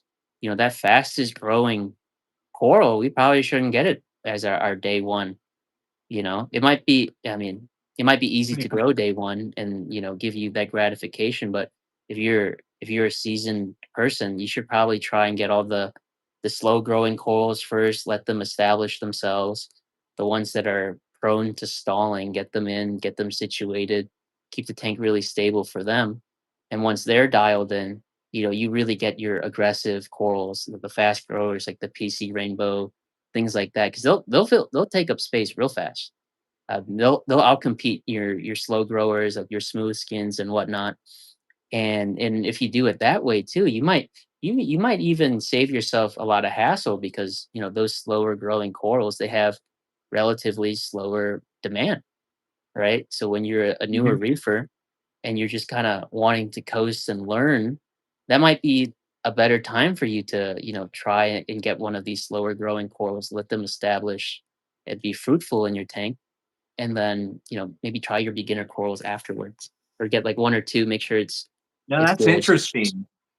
That's really interesting because it's kind of like it's almost like the reverse of what I've always thought. But now that the way you're saying it, it really makes more sense to me because when you think of it, like you're eliminating polyp. Uh, You're reducing how do you want to put competition. it? It's competition. That's what I was. I'm sorry, my brain was evading me. But yeah, you're eliminating like literally like if you look at how many polyps are on a millie versus how many polyps are on a smoothie, and then we think, well, you always put smoothies in at the end, and then it's like now when I think of it this way, I think like, well, actually, you would probably rather have the nutrients more bountiful and more abundant and more available, and maybe even a higher nutrient density so that they have more capture rate. Then and not have that competitive factor in the millipora, and as opposed to putting that same coral in at the end when that millie is now like an 8-inch colony, and you're putting in a brand new 1-inch Ari's avalanche, and you can't wonder why the Ari's just won't do anything because it's just not getting a crack at anything, man. Yeah. It's yeah. So that then dovetails into the concoction and how it's built with the idea with fatty acids, lipids, certain marine algae, the fermentation process, some minerals and trace probably incorporated in there. If I understand it correctly, like if I was a coral head, that probably would be like if especially like a Zeo head, that might be a better solution for a Zeo head than trying to mess around with like 10 different blue bottles. I mean, if I'm understanding this correctly, because I know I don't know all your ingredients, right? Okay, because you wouldn't give that up. Why would you? Duh. But I do know this. I know that I detected something in it that was very much in the realm of spirulina at the time, and I shot you over a message right away, and I said I smell spirulina, and you're like, yep. Um, and I'm a fan of spirulina, right? I eat it every day. So yeah, man. I mean, and so what it got me thinking is like, okay, well, you you know, when we think about the demands of reverse engineering, the demands of a coral, and from a nutritional aspect, what are those things that it really is looking for?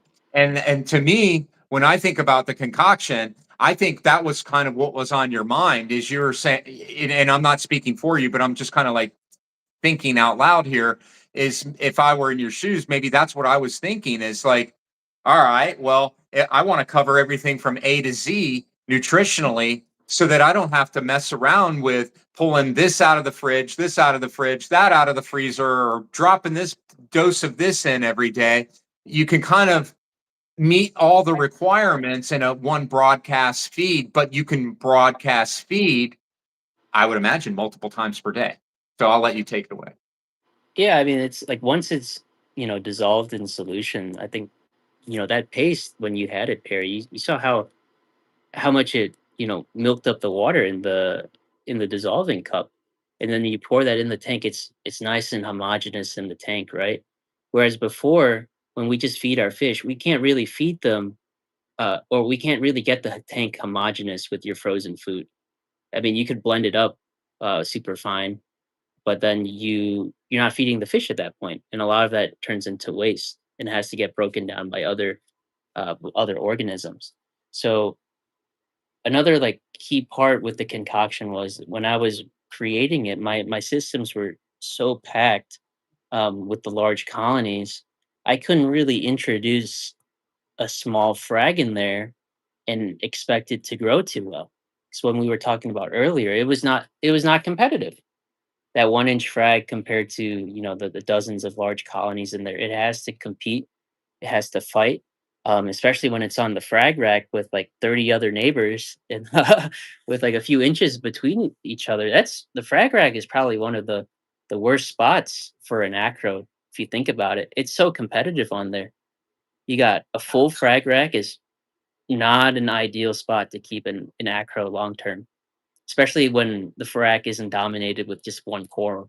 If you got like a bunch of different things on there that are stripping and fighting each other, you should try and give them space as soon as possible. Um, and then when we talk about those really established, dominated systems and those collectors that can't stop collecting and they want their collection to grow, how do you how do you meet the needs of the new runt on the block, right? You can't baby that thing 24/7. You need to basically ensure that it has the training wheels to take off in your system. And if you don't deliver it the food, if you don't deliver it the right flow, and you can't basically handhold it to the point where it can kind of, ride the bike on its own, it's going to drop out. It's going to crash and you're going to lose it. And that's the only way, you can kind of artificially grow all these corals to such a large size and have such a wide diversity in a small tank. Most people can't, most people's tanks usually end up to be a few dozen different species at the end of the day, year 5, year 10.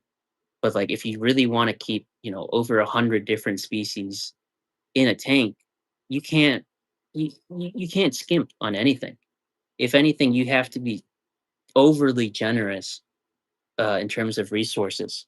And because of that, you're only going to fuel, the most competitive guys to become even bigger because there's no way to get the small guy to grow without making the bigger guy grow even bigger, right?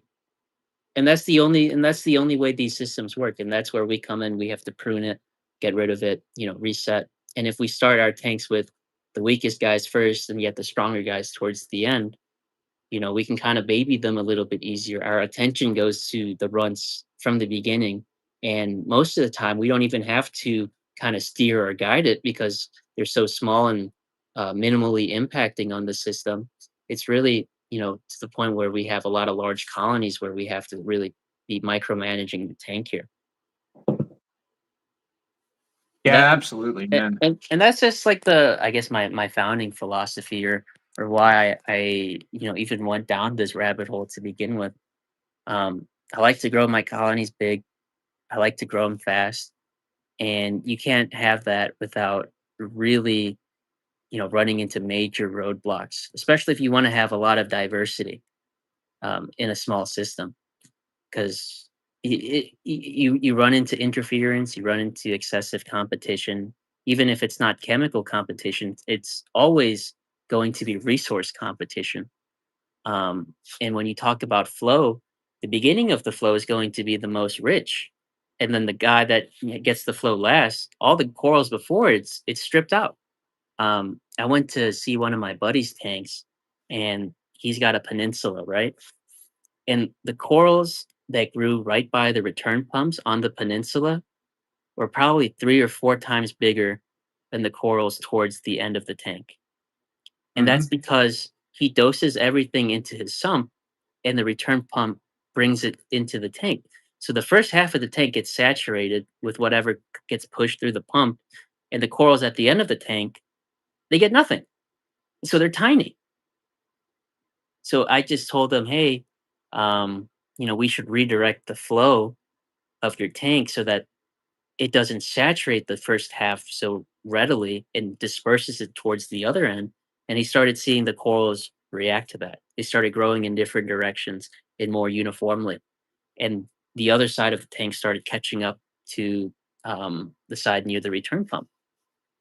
And when we understand the dynamics in that regard, what we're really trying to do is create a big equalizer here. And that's what the concoction in my eyes was designed around. I needed an equalizer in my tank, especially when I had such, big players on the block. And you can't do that late stage in the game when your tank is fully packed with fish. You can't add another tank. You can't add 10 more damsels, or things like that. You can only feed more, and if your fish are already fat to the extent where they're bumping into each other, that doesn't really become a feasible option. So you have to essentially, you've maxed out on the first layer, and you got to jump to that second layer and see how you can deliver to them. And then ultimately there's going to be that evolution where we think about going beyond feeding the coral, and what can we feed the tank so that the tank generates everything on its own. And that's probably going back to lighting, running metal halides that fuel the system's biology, either through growing phytoplankton gradually in the tank, or blooming zooplankton, or providing the right vitamins and radiation, so that you are creating that environment where competition is um, kind of pushed on, and is drawn out in the coral and optimized. For competition is not so much what is killing you, but is what is keeping you afloat in the tank, right? Because when a tank is perfectly competitive and everything is kind of duking that out, no one wins, and your tank is at equilibrium because no one is winning. Equilibrium basically just says no one is winning, and it's just kind of coasting. Once you rock out, or once you break out of equilibrium and someone starts winning, and it's not the guy that you want to start winning, that's when shit kind of starts hitting the fan, you know? And that's Yeah, when, I mean, who has the ability, to feed, 10 times a day like the fish would get, who has I mean, some people do, but I mean, it's not realistic for the majority. And with that in mind, with that slurry sort of mentality, like almost like that upwelling, that big feed that comes across the reef a couple of times per day. The idea of what you've created there is kind of mimicking, like if a school of fish swam over and just littered their shit literally all over the reef. That's the mimicry that we're trying to get, and that happens 2 or 3 times a day, right? I mean, but the reality is the fish are eating way more than that per day, but that event of what the coral see does happen a few times per day. So all we're doing is we're just trying to do, I think our best is just trying to match what we can as closely as we can to Mother Nature and what she's being provided in her native waters. And I think if we can get that, that's the success that we're trying to drive. And I mean, to me, the concoction seems to, sort of have everything that would be encompassed in that event that would happen one time per day versus, I could take a bottle of aminos. I could take a bottle of like vitalizer and get the fatty acids and the lipids and the ferment and all of that. And then I could take, and I could do these things individually, but that kind of reefer is not there's only a few people, there's a very select group of people out there that want to be that engaged. Yeah, I mean, I definitely was that person for a long time too. Um, but it doesn't scale. Um, and that's I could only run one or two systems perfectly with that micromanagement strategy. But when I started expanding and having more tanks growing out stuff, I didn't have enough time. You know, you just can't do it, and you have to find these holistic levers that you can just push, and everything is fine.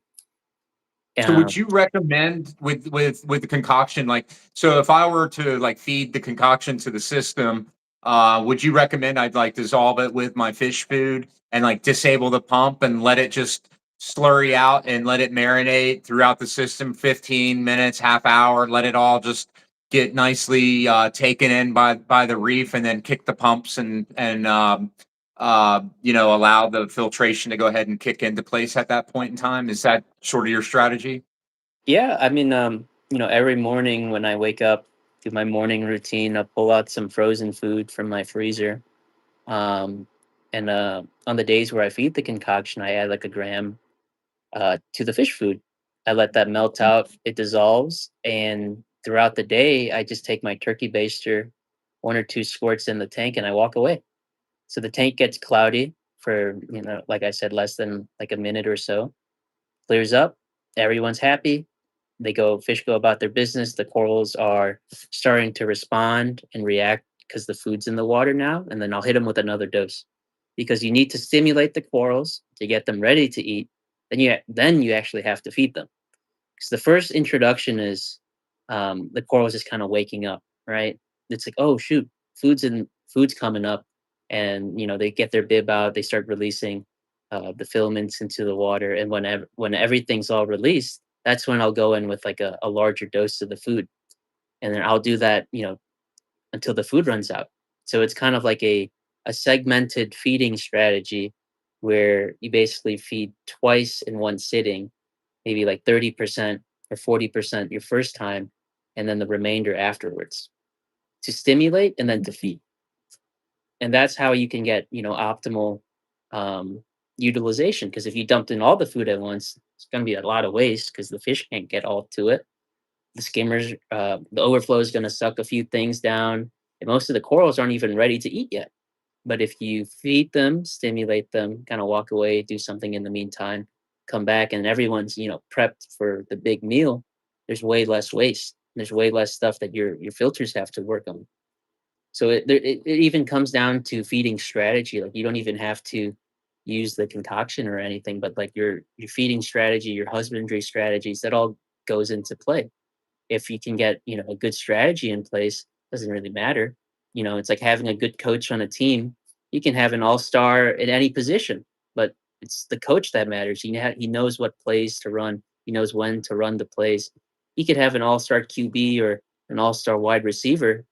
The coach is still going to win because he's got the strategy there. But if he doesn't have the strategy and he has all the weapons under his belt, it's not guaranteed to win. Yeah, absolutely. Well, I appreciate you getting into the finer points of it. I mean, we're at like 3:15 now. I'm gonna have to probably cut this off here and call my daughter back. She called a few times, but Yeah, no no, worries, Larry. it's been incredible, man. Like, so yeah, like I know we're gonna do this again real soon because I'm gonna walk away and my mind's gonna be like, I'm gonna have a lot to process tonight and quite a bit to meditate on tomorrow. Yeah, it'll be good though because a lot of good information has been really passed out. Both ways in this conversation. I really appreciate you taking the time to stop by and share your insights, man. It means the world to me. Uh, Yeah, you know. and I appreciate you having me on, Perry. And I mean, I think like you said it perfectly earlier. Like the ultimate goal is to get more people in the hobby, and by us, by you facilitating these conversations, like who knows what other people who might watch this might come up with. Like there's going to be some guy down the road that has an even more brilliant idea, and that could spur greater innovation in the hobby too. Who knows, right? And it's really just finding these people or having these conversations and just spurring the minds of people with the will to learn or the curiosity, and those people are going to be leading the future, innovating and whatnot. And without these conversations, you can't support that. you That's know that's amazing. And so, just real quick, like, if any of the audience or anybody who happens to come through wanted to order the concoction, how would they go about doing so? it's pretty much special order at the moment. It's a pretty So they just need intensive. to like hit you up on Instagram or Reef to Reef and Yeah, just email you or what have you. yeah, I mean, the best way would probably be to reach out to me on Instagram at like CRT Reefs, or on Reef to Reef. My username's Coral Reef Tank. Can't forget that. Um, but yeah, I mean, if anyone's interested or wants to learn more, I'm more than welcome to talk you through it, the concepts, the theory, and see it in practice. Like I have a lot of people over sometimes that are curious or have heard about what it is, and I'll just feed the tank, and they'll be like, "Wow, your acros can eat." And I was just like, "Yeah, I mean, of course, they've been doing this for thousands of years in the ocean. We just never saw it because if you never saw it, you never would believe it, right?" And when you get to that point, you just it just opens your eyes to the myriad of other possibilities, things that we don't know yet. And so that's just really cool. I mean, we're really just on like the tip of the iceberg here, and who knows, with coral spawning down the road and things of that nature, this could come into play where it's like, what do you feed newly hatched fish fry, or like what do you feed baby corals, or like how do you get mama corals to get even better babies? It really just all boils down to nutrition. It's like when people were spawning clownfish and all those new fish for the first time, what did they do? They just fed them better, and then the fish looked better, and then kind of did their own thing. It's the same. I bet it's the same with the coral, where if you give them better nutrition, most of the time spent living for them, it's not going to be, hey, I got to get food. It's going to be like, how do I do a little bit of sexy time or something? Get Yeah, right. No doubt. yeah. So Yeah, no doubt. it's that's that's um that's my lane, and that's what I really like to look at. Growing out corals is super fun, but thinking about all like the downstream implications and where this could lead, it's like, I'm sure bringing in stuff from the wild is probably, it's only going to be a luxury that we can enjoy for a few more years at most, probably. And what happens when that supply is cut off, and what happens when every coral that we get in the hobby or that we can grow is something that was born in some guy's house or some farm that grows corals, right? It's like someone's going to have to figure that out. Someone's going to have to look at it. I'll probably spend hours and hours just trying to crack the code. Maybe I will, maybe I won't, but it's fun. And having that passion, and this being a hobby, that's what drives me. Like, there's no book out there. You have a chance to potentially be a pillar in the hobby, and uh, you know, investigating things and experimenting things and hearing people's feedback. That's fun. That's cool. It creates that sense of community. Um, you get to exert your energy into something useful or something that you deem useful, or it, it's just a lot of it's very rewarding. So that's where I'm coming from here. Like, it, if I could just do this forever, I would. Like after this call, I'm probably just gonna, stare at the tanks for a few hours, do some maintenance, but that's where I find bliss, you know? Oh, absolutely.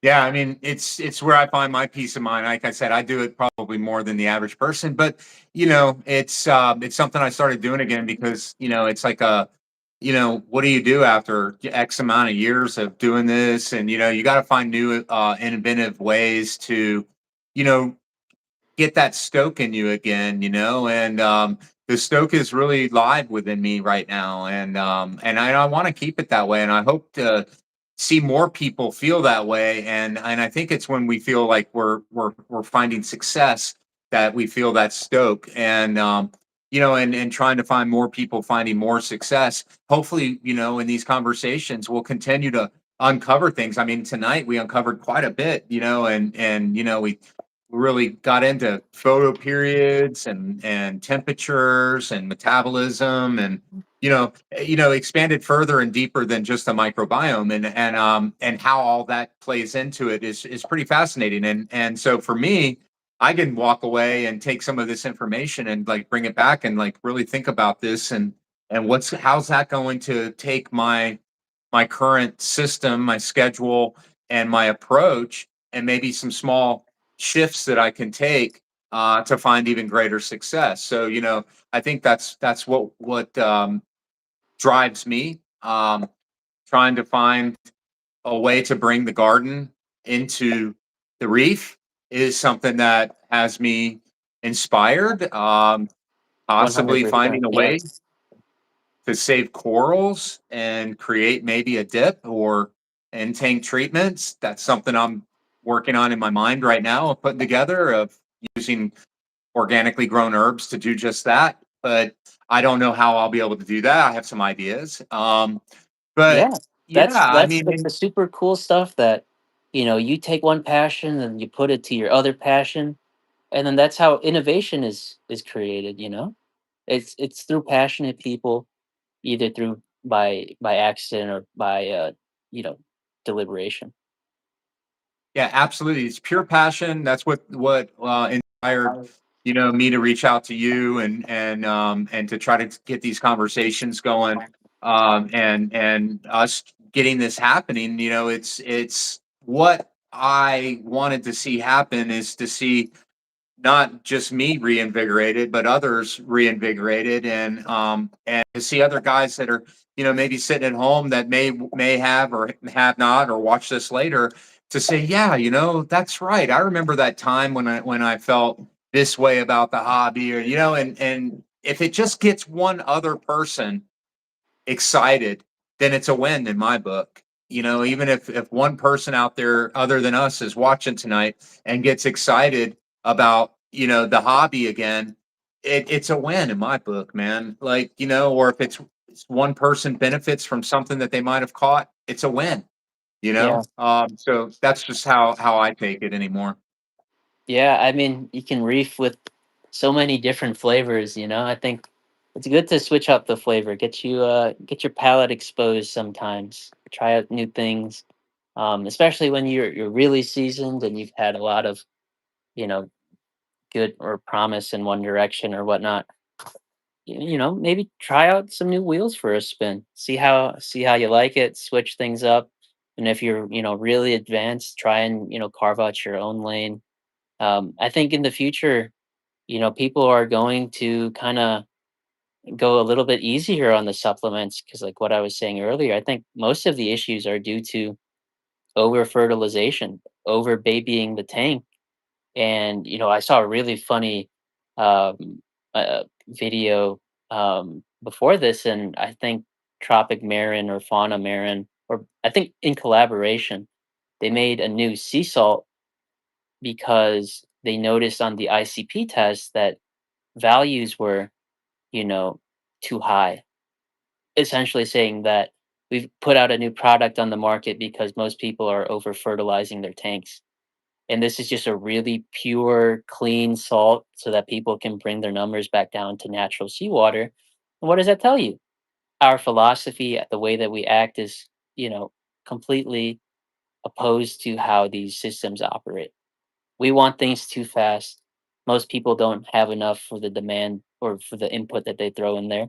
And now the producer is giving you the solution to the problem that they made, right? Yeah, it's crazy, isn't it? It's really it's the same problem in the gardening world. You know, it's the same issue, and you know, everybody wants to grow their trees and their plants and everything, and have a beautiful garden in 1 year. And you know, it's like, man, you know, nature takes forever to compost naturally. You know, the floor of the forest, you know, doesn't get that way in 1 year. You know, we're talking about hundreds of years of the floor, you know, of what it takes to for that soil to be made, you know. And I'm not saying it should take forever to get there in a reef, but you know, stop to smell the roses, you know, enjoy the ride. Sometimes take a different route. You don't always need to take the fastest route there. Sometimes the scenic route's a hell of a lot more fun. There's a lot more cool places to stop off and check out. And you know, yeah, and hopefully that brings some new perspective and new flavor to the minds of many talented reefers out there, as well as the ones that are just getting started. You know, so Yeah. yeah, I appreciate your time and your thought. You bring you always have a way of getting me to want to go even deeper in thought, and I love that. I mean, it's challenging to me because you know, I spend a lot of time in thought, and because of it, I like to challenge my mind to see, you know, where how far I can go, how deep I can go in thought to bring some of these ideas to the surface. And you know, I appreciate you giving me something to think about. It's awesome, you No, know. yeah. Likewise, Perry. Like, I mean, like you said, it's take a moment, sniff the roses, and while you're sniffing the roses, like really just enjoy it. You know, it's like you don't need to be doing all this crazy stuff to the tank because it's doing it on its own. Let Just enjoy the time where you're not busy. You know, and then when you know they do need you, they'll call out, and then your job is to realize that they're calling out to you. That's it. You know, enjoy it, observe it, take your time.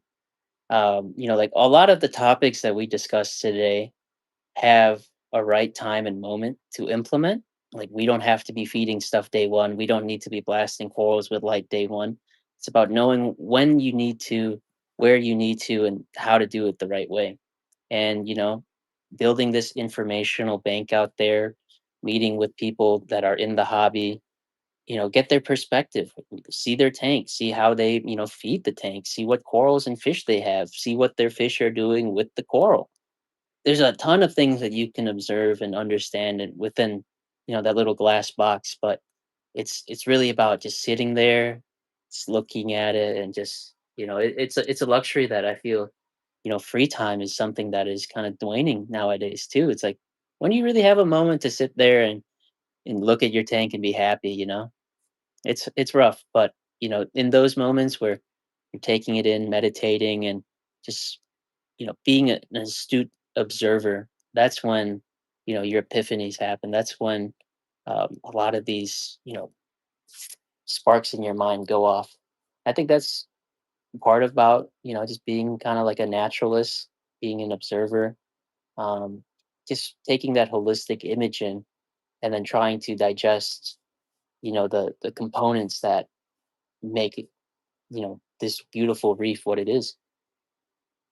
Yeah, so and we'll finish here, but something I want to like, if you have time in the future, we'll make that happen on the backside. But I want to kind of get more into your system as it relates to sort of what I'm thinking of is like a zero waste system, and or not, I mean, not that there's zero waste, but the Minimal, idea of minimal. trying to work towards, I should say, probably better worded, working towards reducing and closing loops within your system. And I think that is something that's fascinating. My mind has a lot of killer questions and ideas that we'll get into because that's going to be another long one. But I want to talk next time and give you something to think about until we get there about how do we close loops in the hobby? How can we stop wasting so much damn water? How can we stop wasting so much damn salt? how come we can't utilize redundancy and minerals that already appear in the water versus being able to isolate and build a custom universal salt where it's not doing anything unless we need to bring it to those values, especially in the day and age of ICP. We have all these mass spectrometer tests, all this technology, but yet we are buying products to dump them down the toilet to put in new products.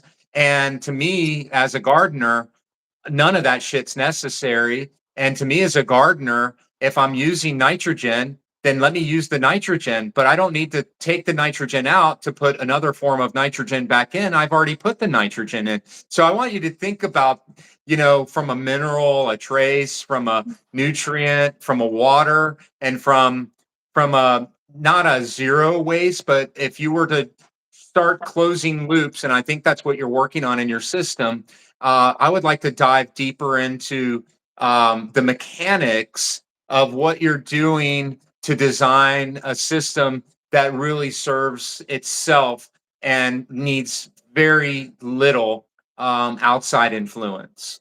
Yeah, I mean, I don't think I've shown it off or made any documents or noted it up on my thread yet, but on one of my tanks, um, I have implemented such system because this was a train of thought that I went down earlier this year, and I really explored it, trying to, close all the loops in the tank, especially the microbial loop, and really make that nutrient transfer really efficient. And I think that will be a fun talk where I can kind of unveil what I've been kind of working on for the past year, and I think it will probably cause some ripples in the hobby too, especially with I think some of the naysayers out there talking about things, but you'll understand more when I show it off, because like it's really fun right now just to hear a lot of the dialogue going on about